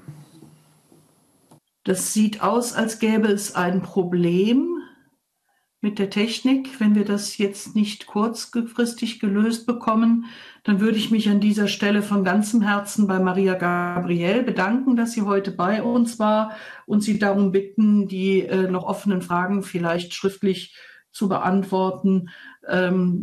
Mir war es eine große Freude, ich sag mal, auf viele Dinge doch ich sag mal, einen etwas intensiveren Einblick zu bekommen. Allerdings sind auch viele Fragen nach wie vor offen, wie zum Beispiel die Frage auch der Finanzierung dieses Bauhauses, das ja grundsätzlich als gute Idee gesehen wird, aber sollte schon klar sein, woher das Geld kommen soll, wenn nicht aus dem Creative Europe Programm, worüber wir sehr froh sind, sollte man doch zumindest eine klare Finanzierungsstruktur zumindest im Kopf haben, wenn solche Ideen auch geboren werden. Ansonsten freue ich mich auf die weiterhin sehr konstruktive und gute Zusammenarbeit mit der Kommissarin und wünsche ihr alles Gute und ja, bis zum nächsten Mal hier auch in diesem Ausschuss. Wir kommen nun zum nächsten Tagesordnungspunkt. Dabei handelt es sich um eine Aussprache über die Vorkommnisse und letzten Entwicklungen betreffend der Universität für Theater- und Filmkunst in Budapest. Wie Sie wissen, wurde darüber auch in vielen Medien in Europa berichtet. Im Zentrum der Kritik stand und steht eine Änderung der Organisationsstruktur der Universitätsführung, über deren Einzelheiten wir heute sicherlich mehr erfahren werden. Im Kern scheint es darum zu gehen, dass die Universität zunächst einer Privatstiftung unterstellt wurde und danach wesentliche Entscheidungsbefugnisse von der früheren Universitätsleitung auf den Aufsichtsrat dieser Stiftung übertragen wurden. Dabei wird kritisiert, dass dieser Aufsichtsrat durchweg mit regierungsfreundlichen Personen besetzt worden sei und die frühere Universitätsleitung nicht ausreichend konsultiert worden ist. Jedenfalls führte dies schließlich zum Rücktritt der Rektoren und zu Protesten der Studentinnen und Studenten. Es steht nach wie vor der Verdacht im Raum, dass die Reorganisation dazu dient, die Universität und damit auch die Lehre und das künstlerische Schaffen dort unter die Kontrolle der Regierung zu bringen. Dabei handelt es sich um eine ernste Anschuldigung, denn die Freiheit der Lehre und Kunst sind zentrale europäische Grundwerte, die uns als Kultur- und Bildungsausschuss besonders am Herzen liegen und für deren Erhaltung wir uns immer wieder aktiv eingesetzt haben. Deshalb haben wir nun beschlossen, einige der handelnden Personen in unseren Ausschuss einzuladen. Dies sollte es uns ermöglichen, die Vorkommnisse, welche für viele in Ungarn, aber auch hier im Europäischen Parlament Anlass zu großer Besorgnis sind, näher zu beleuchten und aufzuklären und die Fragen unserer Ausschussmitglieder dazu zu beantworten. Wir wollen uns heute ein Bild von der Situation machen und ich hoffe auf eine offene und aufschlussreiche Diskussion und erwarte wie immer einen fairen und sachlichen Umgang miteinander. Um eine ausgeglichene Vertretung beider Seiten zu gewährleisten, haben wir je 2 Vertreter eingeladen, nämlich einerseits Herrn László György, zuständiger Minister der ungarischen Regierung, und Herrn Attila Vidnyánszky, Vorsitzender des Aufsichtsrats der neuen Privatstiftung, und auf der anderen Seite Herrn László Upor, früher amtierender Rektor, und Frau Hanna Milovits. Sie ist die Vizepräsidentin der Studierendenvertretung. Und ich freue mich sehr, dass alle unserer Einladungen auch nachgekommen sind, um sich der Diskussion in unserem Ausschuss zu stellen. Dafür möchte ich mich recht herzlich bedanken und Sie alle recht herzlich willkommen heißen. Ich werde zunächst jedem unserer Gäste für 4 Minuten das Wort erteilen. Und bitte haben Sie Verständnis dafür, dass ich nach 4 Minuten auch die Redezeit dann abbreche. Danach haben wir Zeit für 2 Frage- und Antwortrunden, innerhalb derer jede Fraktion für 1,5 Minuten das Wort erhält, um Fragen zu stellen. Nach jeder Frage- und Antwortrunde hat jeder Redner nochmals 3 Minuten, um zu antworten. Und am Schluss hat die Kommission nochmal für 2 Minuten das Wort. Also 4 Minuten, 2 Frage- und Antwortrunden mit jeweils 1,5 Minuten für den Fragesteller, 2 Antwortrunden mit jeweils 3 Minuten für jeden Redner. Und damit wir dies im Zeitfenster, das wir für die Sitzung haben, erreichen, sage ich nochmal, werde ich wirklich rigoros die Redezeit auch abbrechen. Zunächst möchte ich das Wort für 4 Minuten an den zuständigen Minister, Herrn György, geben und möchte ihn bitten, den Sachverhalt aus Sicht der ungarischen Regierung darzustellen. Herr György, Sie haben das Wort. Can you hear me? Good morning, ladies and gentlemen. I hope you can hear me. Madam President, ladies and gentlemen, thank you for the invitation and the opportunity for discussion. I believe it is important to conduct a professional dialogue about the development of Hungarian higher education. The issues involving SzFE can be best understood in the broader context of the renewal of the Hungarian higher education. In 2016, the government accepted the step change in higher education strategy. Based on successful international models, the objective of the strategy is to shift our universities closer to the customer, the market, the students and businesses. In this particular case, the film industry and theaters. The autonomy of universities in Hungary is guaranteed by the constitution. The model change results in more autonomy, not less. The reason is that the institution's governing entity will no longer be the state, but the university's own board of trustees. In the course of 2019 and 2020, 8 universities underwent a model change. In the case of 7 universities, the change occurred smoothly and successfully, affecting 30,000 students. A conflict exists only in the case of SzFE, with a student body of 500. It is important to note that the government and the leadership of SzFE conducted negotiations 12 times before the model change. We recommended a 13th session during the summer, as well as a 14th opportunity by the Hungarian Association of University Presidents, Rectors, but the leadership of SzFE refused both opportunities for discussion. The current consultations no longer involve the government, as it is no longer the governing body of the university. The students and instructors of SzFE need to come to an agreement with the new governing board. We are speaking about a purely professional disagreement. I see excellent actors and directors on both sides of the table, and I'm certain that they will come to an agreement. Our research indicates that out of the top 10 theatre and film universities, according to the World Scholarship Forum, all 10 are private and governed by foundations. The most film awards, including Oscars, are won by those who attended private institutions. From an economic strategic perspective, the matter of SzFE is especially significant. During the past 10 years, under the leadership of the late Andy Vajna, the Hungarian film industry received special attention. As a result, Budapest has developed into one of the largest film industrial centers in Europe, second only to London. Our directors and actors have received numerous international awards, virtually unheard since 1982. Our goal continues to be that our transforming higher education, including MOME, with its cutting-edge film industrial infrastructure, as well as SzFE, should be able to satisfy the needs of Hungarian film and theatre. For this reason, next year we are increasing SzFE's budget fourfold. As compared to this year, it means the contribution from the state will increase from 3 million euros to 12 million euros. 3 million euros are planned for operational expenses, another 3 million for training development, and 6 million for development of infrastructure. Ladies and gentlemen, sensitive artists occupy both sides of the table. This sensitivity is the basis of their professional excellence. I'm absolutely certain that with mutual empathy, patience, and understanding, they will reach an agreement regarding the future of training for film and theatre. I wish them much success.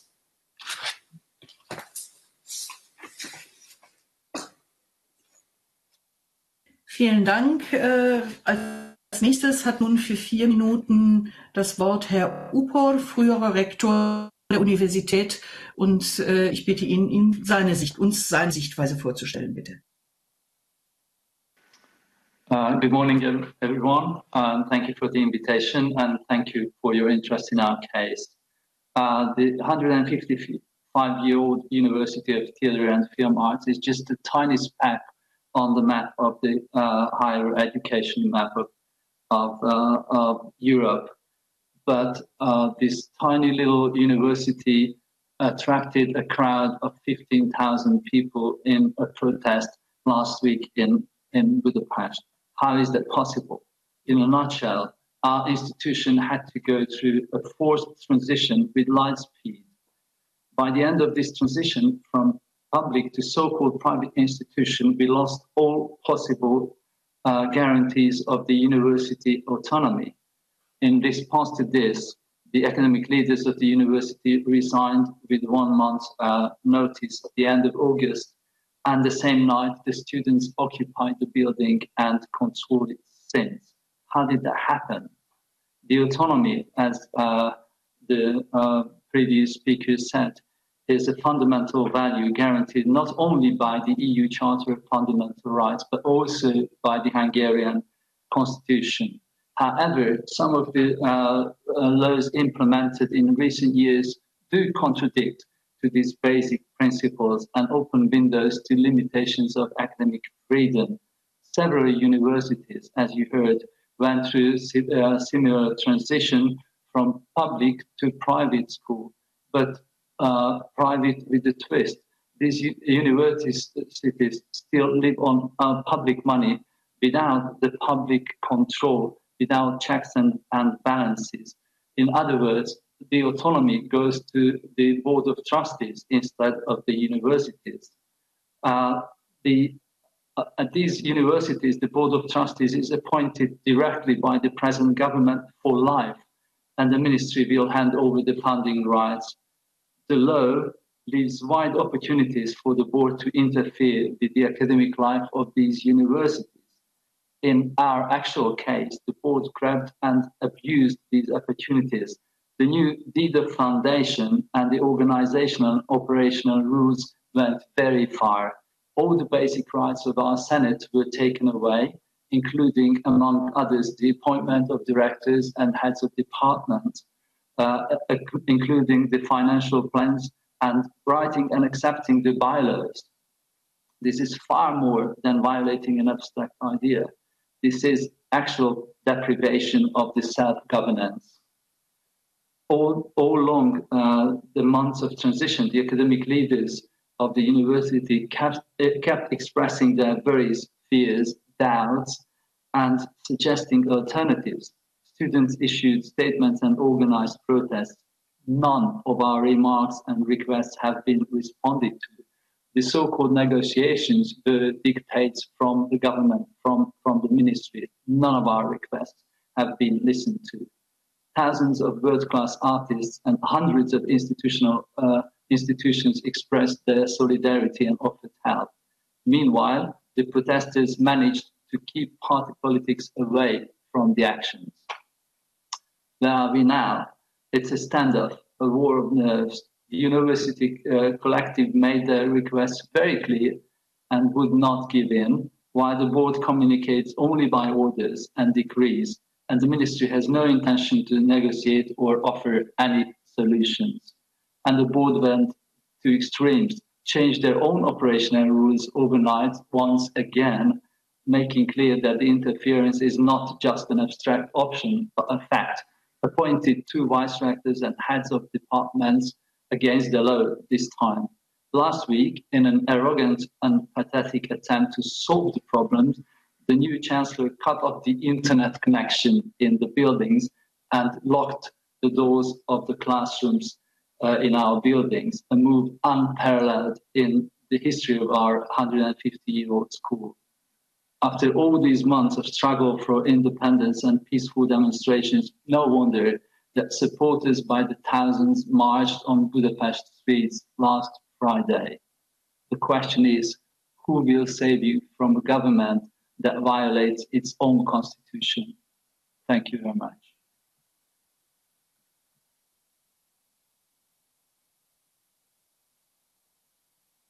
Für Ihre Stellungnahme. Als nächstes möchte ich Herrn Attila Vidnyánszky, Vorsitzender des Aufsichtsrates der neuen Privatstiftung, das Wort erteilen. Herr Vidnyánszky, Sie haben das Wort ebenfalls für 4 Minuten. Wir sind gespannt auf Ihre Ausführungen.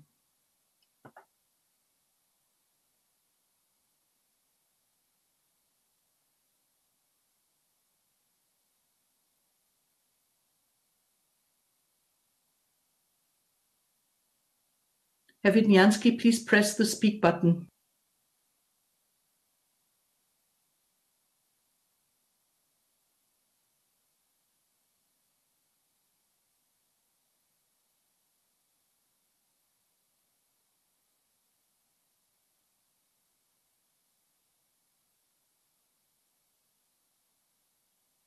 Herr Vidnyánszky, we cannot hear you.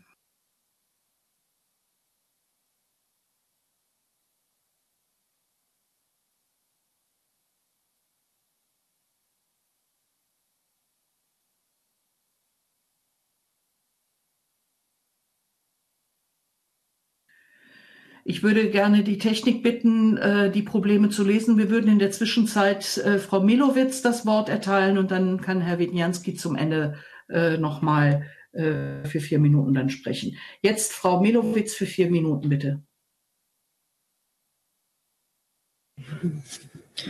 Good morning. Thank you for inviting us. My name is Hanna Milovits, and as a Vice President of the Student Council, I'm speaking to you on behalf of the students of the University of Theatre and Film Arts Budapest. We are very grateful that you hear us out. Thanks to our Senate treating students as equal partners, we were aware of the details of the restructuring of our university since the beginning in March. We followed the proceedings on the change of model with expectation, since it promised innovation and development in both infrastructure and international relations. However, the manner in which the ministry handled the restructuring revealed the lack of conceptual basis and showed an unwillingness to negotiate with those affected by the change. All this was masked with rapid deadlines. In June, the minister met with the leadership of the university and the students separately. We, the students, prepared a list of what we consider the lawful guarantees of university autonomy and our rights of self-governance. This list, however, was dismissed by the minister, and the bill was passed without any clauses that would ensure university autonomy. In July, the Board of Trustees of the newly created foundation were appointed directly by the ministry. The community of SzFE was informed of the decision via press. At the end of August, the board authorized the founding documents that deprived the Senate of essential rights of self-governance. This also meant that we, students, were left unable to let our voices heard on the matters of the university and ultimately on our futures and careers. The day before the new regulations took effect, the Senate disbanded itself to protest their disfranchised status, and the students occupied the building at midnight. We emphasized from the very beginning that we want to study. Our goal is to restore the educational framework that is professional, independent, and creative. We maintain the blockade and attend classes simultaneously, even when the board-appointed chancellor ordered everyone to vacate the building, including the student dormitory, on an 8-hour notice. Even when in October, the chancellor had the internet shut down in the building and had several classrooms locked. These included the theater hall that houses our daily meetings, the forum, which is the main decision-making body of our direct democratic system we operate since the beginning of the occupation. This change of model is not unique to SzFE, but affects the entire Hungarian higher education system. Before us, 7 other universities have been transferred from the state to private foundations, and the ministry has appointed government-adjacent business persons and public figures, even currently serving ministers as members of the governing boards. Trustees are appointed for life, which means that these groups of 5 people have control over the institutions for indefinite amount of time, without any democratic oversight. As similar changes are foreseen at all universities, this could mean that the entire Hungarian higher education would be subject to such unchecked control. We are ready to discuss the future of our university with the ministry if and when our rights are restored and we are treated as equal partners. Our demands are the basis for any negotiations. We believe that these conditions are necessary to reach conclusion that considers the relevant educational and professional voices, serves the interest of both parties and the Hungarian society as a whole. Thank you for listening.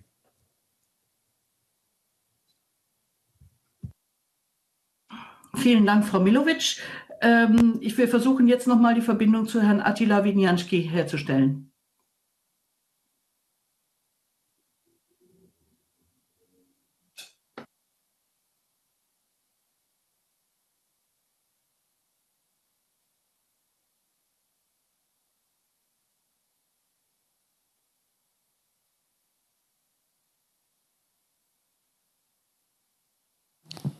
Mr. Vitlaski, I will refresh your page because of a problem with your sound.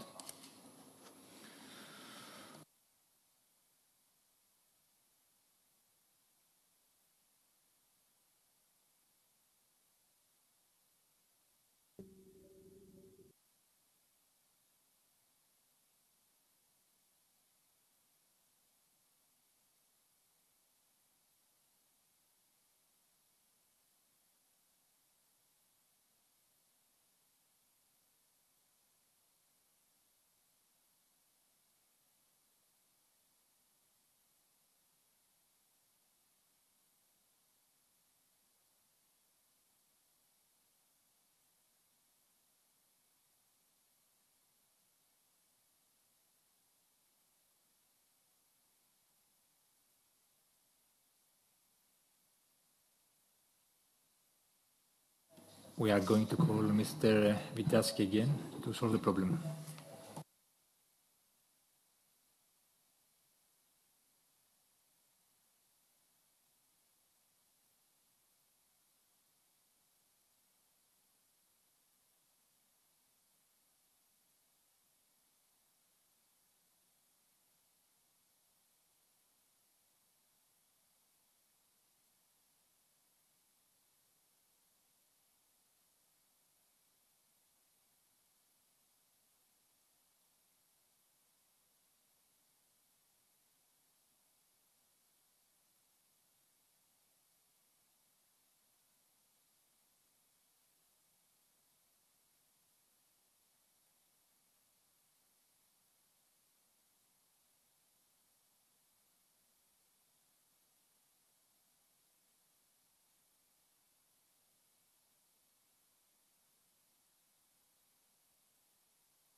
Ich höre gerade von der Technik, dass es noch ungefähr 1 Minute dauern wird. So lange würde ich gerne noch warten, weil ich glaube, es schon wichtig ist, dass wir auch den Aufsichtsrat hier zu Wort kommen lassen, bevor wir mit die erste Frage- und Antwortrunde starten.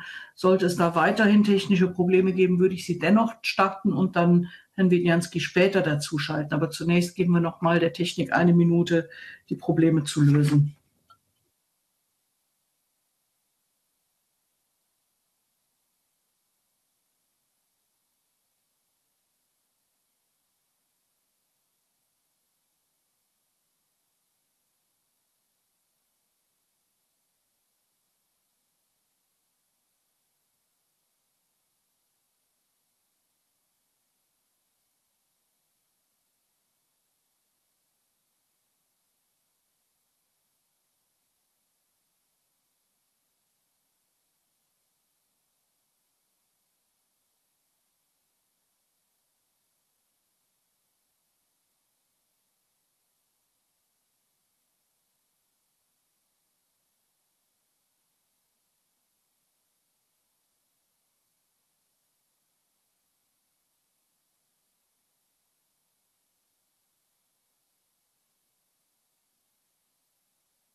Vidnyánszky, do you hear us?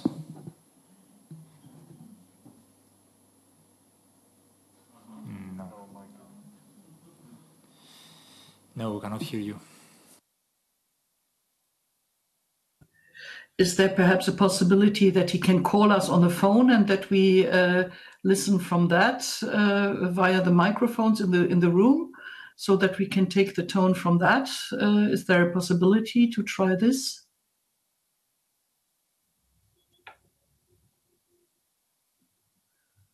Dann haben wir keine Übersetzung, ne? Oder was?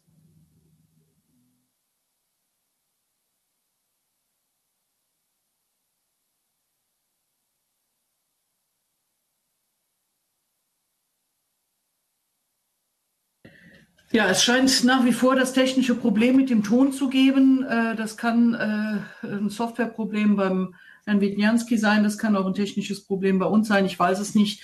So schnell scheint es nicht gelöst werden zu können. Deshalb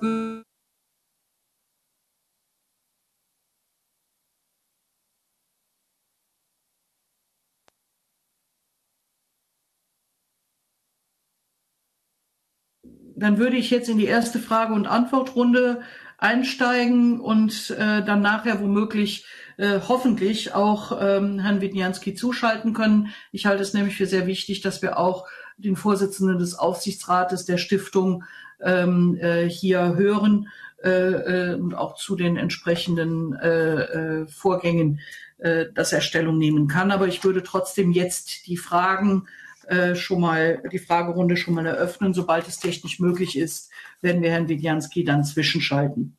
Als erstes auf der Rednerliste ist Michaela Jojdrova. Für 2 Minuten bitte.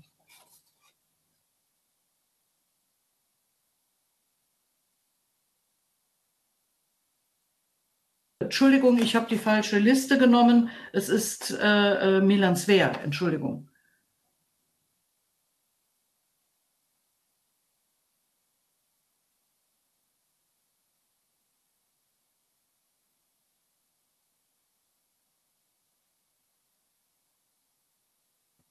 Milan Sver, bitte.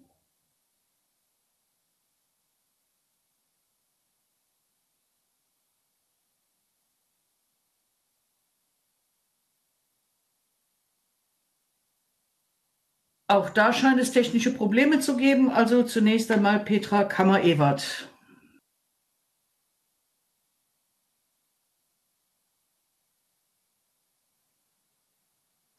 Ja, vielen herzlichen Dank. Ich hoffe, das funktioniert jetzt alles. Ich glaube, aus meiner Sicht stellt... Petra, wir haben dich nicht im Bild und daher keine Übersetzung. Du müsstest dann in Englisch sprechen.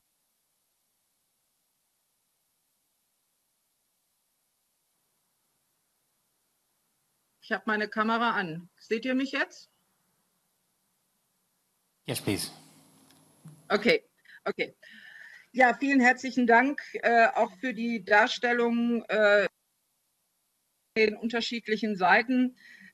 Ich denke, aus meiner Sicht stellt die Umstrukturierung der Universität für Film- und Theaterkunst den jüngsten Schachzug der ungarischen Regierung dar, Grundwerte weiter einzuschränken und Meinungen, die nicht auf Kurs der Fidesz-Partei sind, entsprechend auf Linie zu bringen. Ich will an dieser Stelle nochmal daran erinnern, dass die Grundwerte nicht nur Voraussetzung für einen Beitritt sind, sondern nachhaltig auch nach dem Beitritt einzuhalten sind. Daher meine Fragen an Herrn Staatsminister György. Sie haben ein 5-köpfiges regierungsfreundliches Kuratorium als Führungsgremium der Universität eingesetzt. Diesem steht der Nationaltheaterintendant Attila Vidnyánszky vor, der als ihr Mann fürs Grobe in Theaterfragen gilt. Das neu eingesetzte Kuratorium der Universität hat die Entscheidungsgewalt über Budget- und Organisationsfragen und somit auch über Personal- und Lehrplan. Meine Frage ist, wie sorgfältig haben Sie diese Änderungen vorbereitet und wie weit haben Sie die Meinung der Direktion des Senats und der Studierenden der Universität hier berücksichtigt und sind auch ins Gespräch gegangen? Was war der Grund für die Änderungen und unter welchen Aspekten wurden die Mitglieder des Kuratoriums ausgewählt? Sie wollen die Freiheit von Wissenschaft und Künsten. Wie wollen Sie die Freiheit von Wissenschaft und Künsten, 2 unserer europäischen Grundwerte, vor staatlicher Einmischung schützen, wenn das Kuratorium nur aus Fidesz-Vertrauten besteht? Und an Herrn Vidnyánszky gerichtet, Sie haben in jüngster Vergangenheit davon geredet, dass die Universität angeblich von Linken dominiert werde und diffamierende Äußerungen auch gegenüber Studierenden sowie gegenüber dem Lehrpersonal gemacht. Halten Sie solche abfälligen Äußerungen für eine angemessene Grundlage für zukünftige Zusammenarbeit? Wie wollen Sie an der Universität die Meinungsfreiheit garantieren und auch kritische Positionen, die auch kritische Positionen gegenüber der Regierung einschließt? Und halten Sie es für angemessen, Internetverbindungen im Gebäude zu unterbrechen, Räume zu schließen, die ansonsten für Studierende und Lehrpersonal geöffnet waren, um den Konflikt zwischen Ihnen und den Studierenden zu bewältigen? Ich glaube, dass das keine entsprechende vernünftige Maßnahme ist. Ich mahne die Zeit an.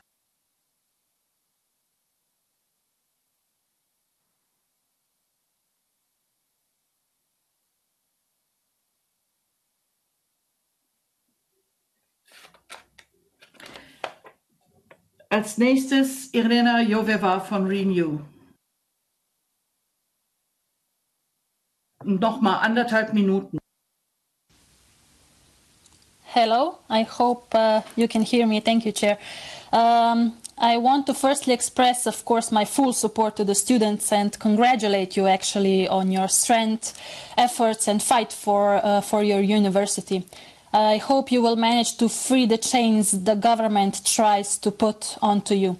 Brilliant artists have emerged from this university and I hope they will continue to do so in all freedoms they need and that belong to them.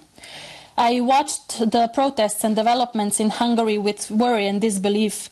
The government has been systematically strangling media freedoms, democracy and freedom of speech over years now. This is just being the newest peak. I'm sorry that we didn't hear Mr. Vidnyánszky yet, but still, I want to ask him something, because on one occasion he said that he wanted a different kind of thinking at the university, adding that existing classes would be kept with some emphasis placed on patriotism and Christianity. Now, I'm wondering, what does this even mean? Is the meaning of your patriotism to suppress everything that does not comfort to your own ideas and values? Hiding an ideological battle under the facade of alleged increased competitiveness is a dangerous move we have seen before. Now, my full support, as I said, goes to the students, but if there is one thing I have to ask is, Mr. Minister, can you assure us that the university will be given back, I said given back its freedoms and granted full academic independence? Because at this moment, I have to be honest, I do not believe you, and you have to know that arts and academia need to be free from politics and ideology, especially the authoritarian one dominating Hungary today. Thank you. Vielen Dank.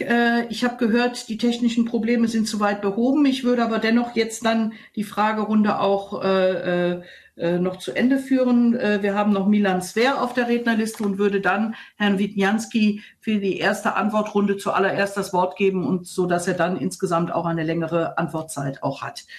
Milan Sver, bitte.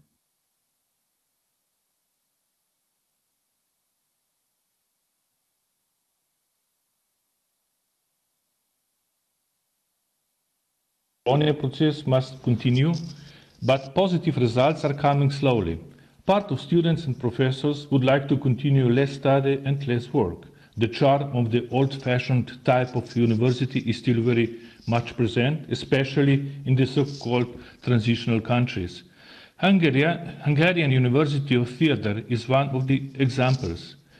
In 2019, the government started to withdraw from the management of universities and transferred it to Trust Foundation. It's a step towards modernization. But the management of 8 universities has changed, but only University of Theatre opposes the change, despite the facts. First, the new board is headed by one of the country's best theatre professional, a professor and the director of the National Theatre. And second, the budget of the university will be more than doubled. In spite of all these recent positive developments, media has been dramatizing the protest of a dozen of students that started last month. I strongly believe that the protests are not spontaneous. In my opinion, the opposition took advantage of students to reach its political goals. As we know, the left-wing Democratic Coalition even threatened to the new leadership of the university. I must say, I find this deeply concerning. Vielen Dank. Ich würde jetzt das Wort an Herrn Attila Vidnyánszky geben für sowohl sein Eingangsstatement als auch eine Antwortrunde, sodass Herr Vidnyánszky insgesamt für 7 Minuten das Wort hat. Szeretettel köszöntök mindenkit, és köszönöm, hogy meghallgatnak meg, hogy türelmesek. Egy kicsit metaforája ez a helyzet annak, hogy mennyire nem sikerül kommunikációt kialakítanunk az egyetem vezetőjével, illetve diákságával. A magyar színház élet csodálatosan gazdag. Mindenféle gondolat és stílus jelen van. Ezt várná el az ember a Színház és Filmművészeti Egyetemtől is. 30 éves kérdésekről, 40 éves kérdésekről beszélünk most.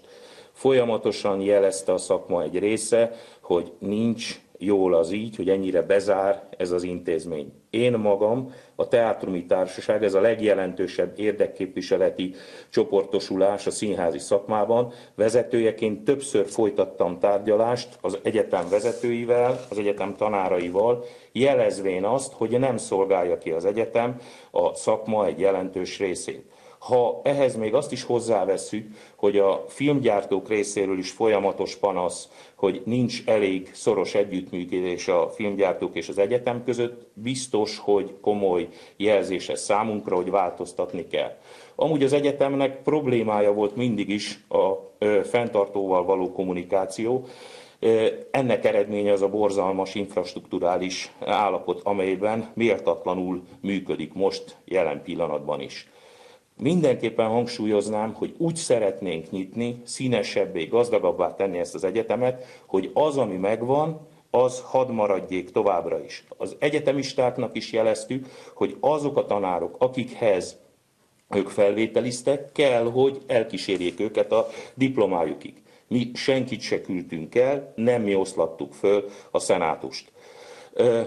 Viszont szeretnénk színesebbé, gazdagabbá tenni, és a nyitottság, amiről én beszélek, a nyitás, hadd legyen arra példa az a nemzetközi színházi találkozó, a legjelentősebb színházi eseménye, nemzetközi színházi eseménye az országnak, amely MITEB néven, Madács Nemzetközi Színházi Találkozó néven fut, itt már 7 éve Magyarországon, amit kollégáimmal szervezünk. Minden jelentős szereplője az európai színházi életnek, vagy nagy része megfordult már ezen a fesztiválon. De északról, délre, keletről, nyugatra mindenhonnan vannak meghívottjaink. Érdekességként mondom el, hogy külön akcentusa van, külön odafigyelés van az arab színházi életre.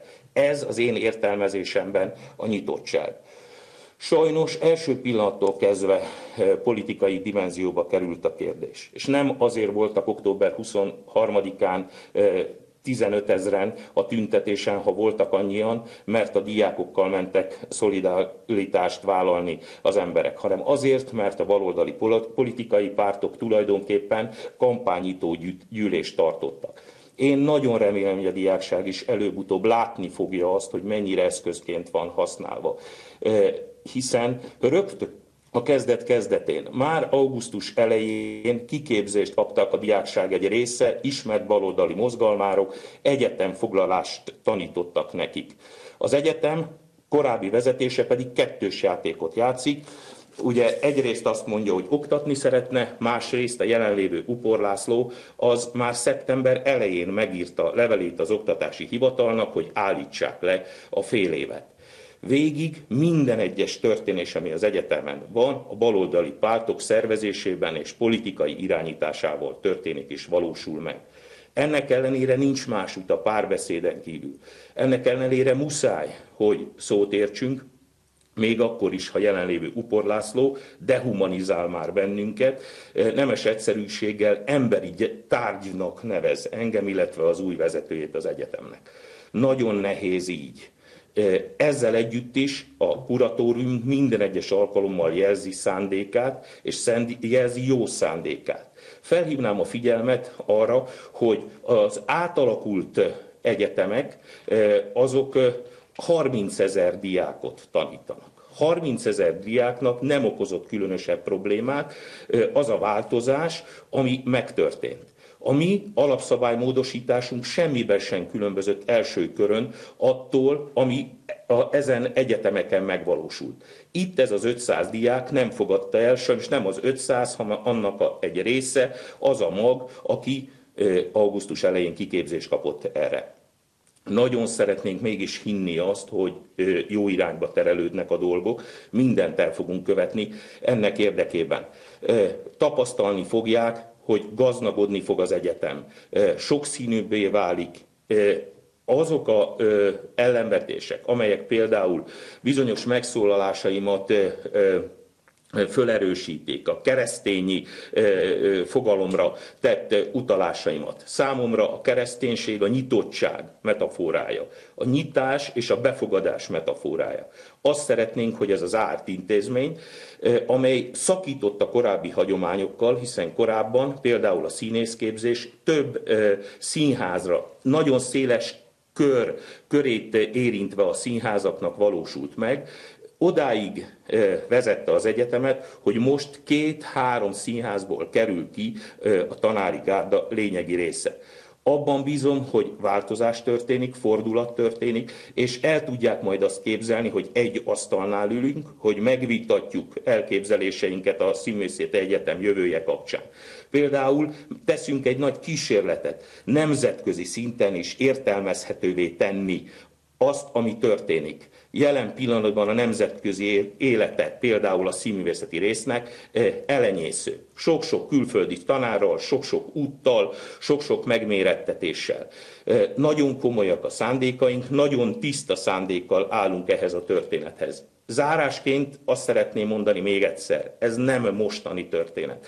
Ez több évtizedes történet, több évtizede próbálunk változtatni, az egyetem viszont nem a nyitás, a színesség, a sokszínűség felé mozdult el az elmúlt évtizedekben, hanem egyre inkább bezárt, egyre inkább kirekesztő.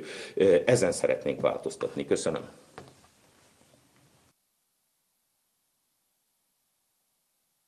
Vielen Dank. Ich würde jetzt aufgrund des Zeitdrucks, den wir haben, zunächst noch die beiden letztverbliebenen Redner auf meiner Rednerliste, Romeo Franz und Dazimel Barde, zu Wort kommen lassen für jeweils 1,5 Minuten und dann eine große gemeinsame Antwortrunde eröffnen. Also zunächst einmal Romeo Franz für 1,5 Minuten, bitte. Danke, liebe Kollegen. Sehr geehrter Herr Minister, sehr geehrter Herr Upor, sehr geehrter Herr Vidnyánszky, sehr geehrte Frau Milovits. Am Freitagabend sind rund 10.000 Menschen durch die ungarische Hauptstadt gezogen, um für die Autonomie der Budapester Theater- und Filmuniversität zu demonstrieren. Die Studenten und Lehrer kämpfen mit der Besetzung und mit Protestaktionen für die Abschaffung des Kuratoriums und die Wiederherstellung der akademischen Autonomie der Universität. Die ungarische Regierung zeigt allerdings keine Zeichen des Einlenkens. Doch die Uni ist fest entschlossen, ihren Protest fortzuführen, weil sie ihre Autonomie behalten möchte. Eine Voraussetzung für ihre Kreativität und ihre künstlerische Ausdrucksform.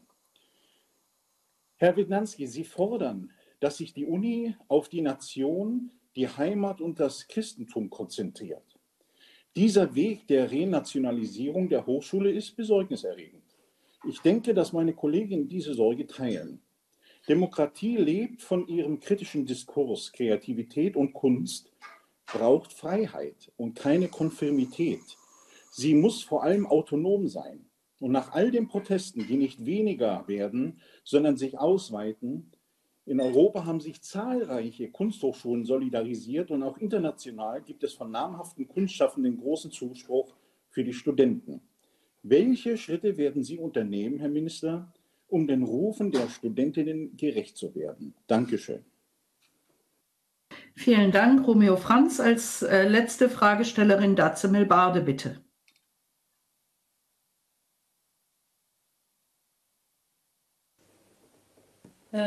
Thank you, Chair. I hope you hear me well and see it, because today I have connection problems. So I think this exchange seemingly comes at the right moment for Reuters reports that last Friday thousands of students from Hungary's University of Theatre and Film Arts and other universities marched in Budapest in a protest against what they see as a moves by the government to undermine academic freedom. My question is to the minister.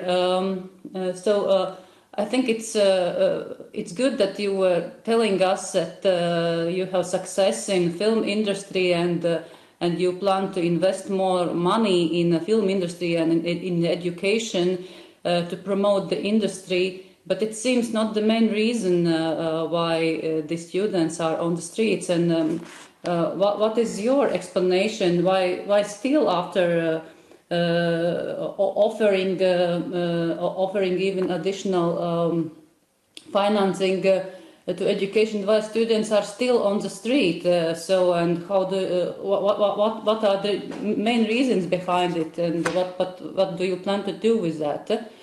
And I have a question to Ms. Milovits. So do you see there could be a breakthrough whereby the staff and students' demands are met? Have there been any progress in this regard? And have you also considered to go to the Constitutional Court to seek for solutions, or you think that there is a lack of independence of the court too?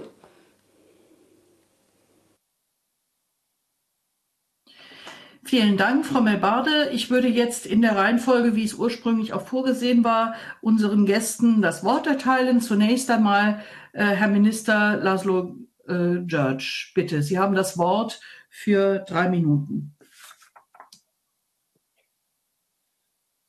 Thank you very much. And once again, thank you for the invitation. I really do believe that this debate or discussion will ease the tension between the participants of this debate.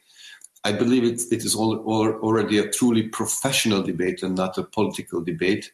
And artists and directors and their teachers and the participants of the film industry have to agree how they think the future, how they think about the future of the actor and theater and film industry, acting and theater and film industry in Hungary.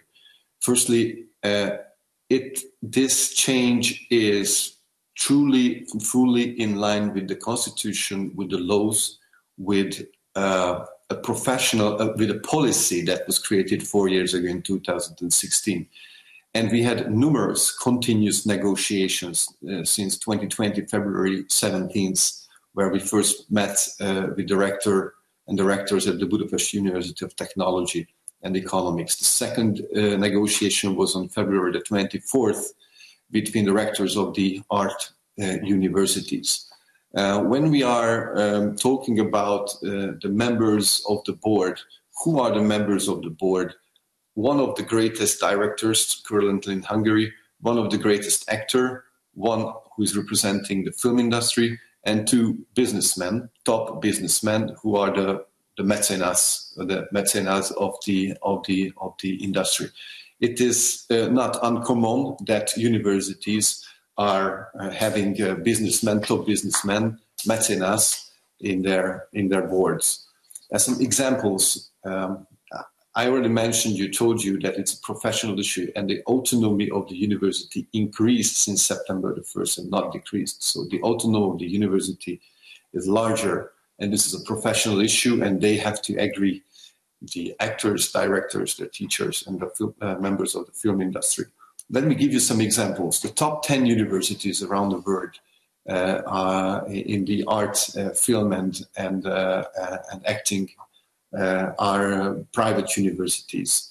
Our partners, SFE's partners, are mostly privately governed. British Staffordshire University, Birmingham City University, the Irish Institute of Art, Design and Technology, or the American Juilliard, or the Carnegie Mellon, or Yale School of Drama, or some examples that were recently transited or recently changed.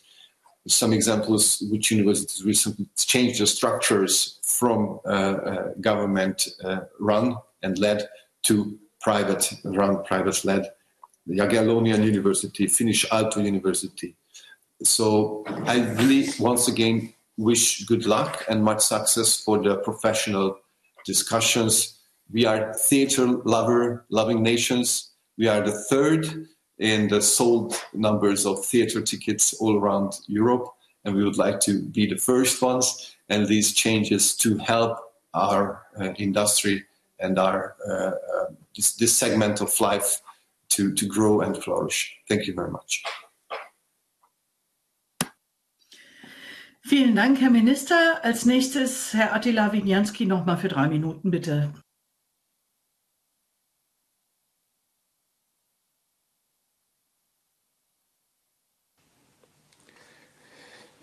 Köszönöm szépen. Még egyszer hangsúlyoznám, hogy minden tárgyalásra és minden együttműködésre készen vagyunk. Ehhez persze első körben az kéne, hogy a teljesen jogszerűen kinevezett kancellárunkat, az egyetem új vezetőjét, például a diákság beengedné az egyetemre. Beengedné, mert aggasztóak azok a hírek, amelyek onnan jönnek ki. Engedjék meg, hogy néhány fotót mutassak az anarchia eredménye kapcsán, hogy milyen helyzetek uralkodnak a Színművészeti Egyetemen. Milyen borzalmas állapotok higiéniai és tűzoltósági szempontból mennyire tarthatatlan helyzet uralkodik. Nagyon-nagyon-nagyon jó volna. Ezek bent készültek, ezek a fotók, önök többet is láthatnak ezekből. Nagyon jó volna, hogyha végre rendet tudnánk tenni, új alapokról el tudnánk indítani az oktatást a maga normális módján. Mert a tanköztársaság működési rendje nem felel meg annak az akkreditált követelményhalmaznak, amely szerint az egyetemnek működnie kéne. A diákság nagyon jó volna, ha megmutatná, hogy valóban nyitott, hisz erre hivatkozik. Valóban nyitott és kész a párbeszédre és a befogadásra. Mert nem csak az előző kommunikációs képtelenség a metafora, de az is, ahogy azokkal a szallagokkal elzárják azt az egyetemet, amely valóban elzárt, bezárkózó és kirekesztő volt az elmúlt 30-40 évben, de tulajdonképpen a jogfolytonosságot észrevesszük a II. Világháború utántól. Ezen kéne változtatni. Az egész szakma igényli ezt, és én úgy gondolom, hogy egy megtisztulási folyamat eredményeként tiszta lappal el lehetne kezdeni építkezni.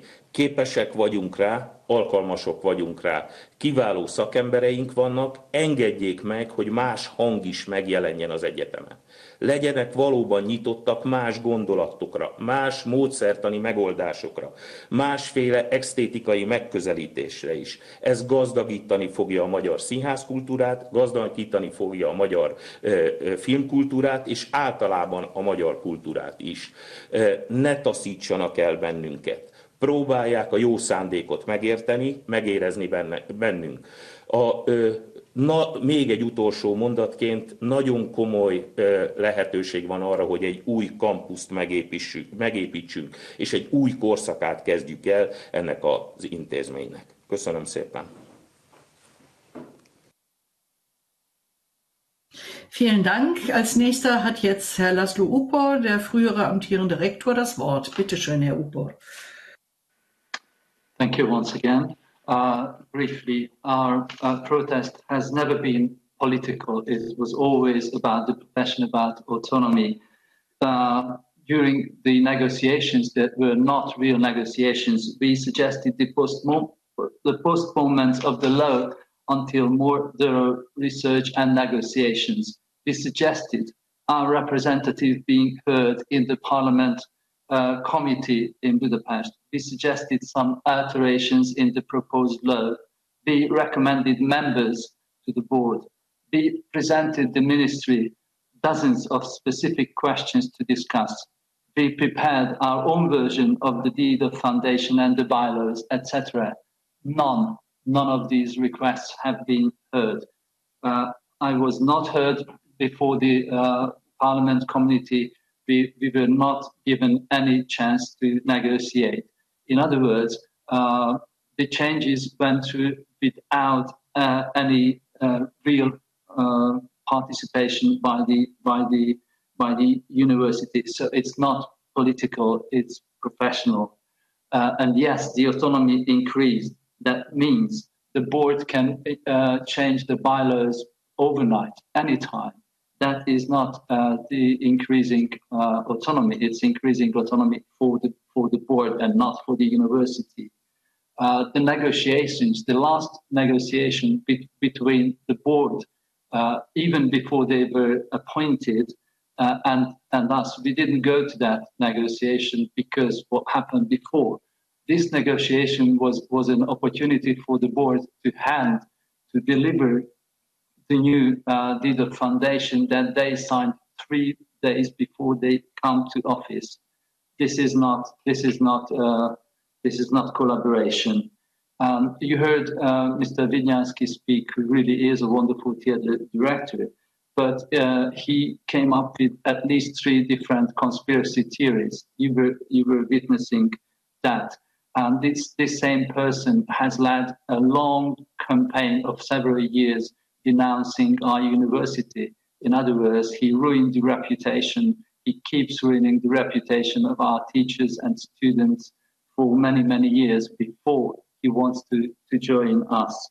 And even when he expressed his wonderful views of how to support the university, how to make good changes, this is very revealing, because the head of a board of trustees has no say in the academic life of a university. Them presenting plans of how to change the academic life of the university is already a proof of the interference with the autonomy. And as for the support from the majority of the theatre and film profession, you could see the list of supporters who expressed their solidarity with our university, and it's a very, very impressive list in Hungary and internationally. Thank you very much. Vielen Dank. Als letztes in der Antwortrunde Frau Hanna Milovits für die Studierenden.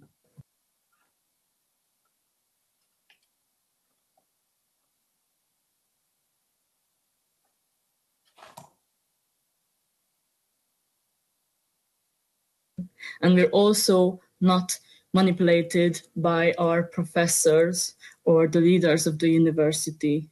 It's a charge we often get from the governmental-friendly press in Hungary too, that we are children who are manipulated and who are used by by their professors as a shield because they want to protect their power and position.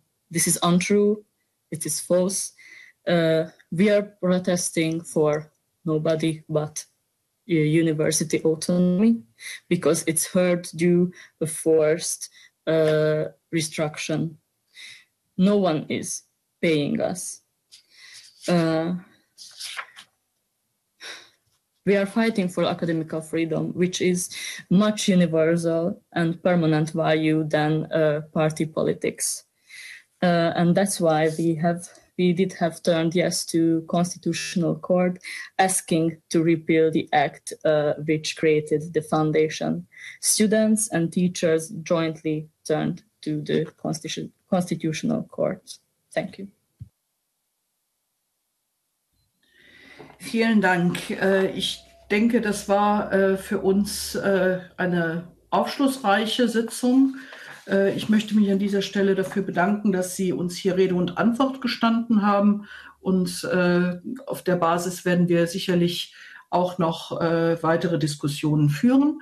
Ich würde auch darum bitten, dass eventuell die Möglichkeit besteht, gegebenenfalls auch uns nochmal schriftlich an die jeweiligen Beteiligten zu wenden, falls noch Nachfragen sind zu bestimmten Themen im Laufe unserer weiteren Diskussionen, und bedanke mich zunächst einmal bei den Teilnehmern dieser Debatte und auch bei den Kollegen, die hier, ich sag mal, denke ich, doch eine sehr faire, offene und sachliche Diskussion auch ermöglicht haben.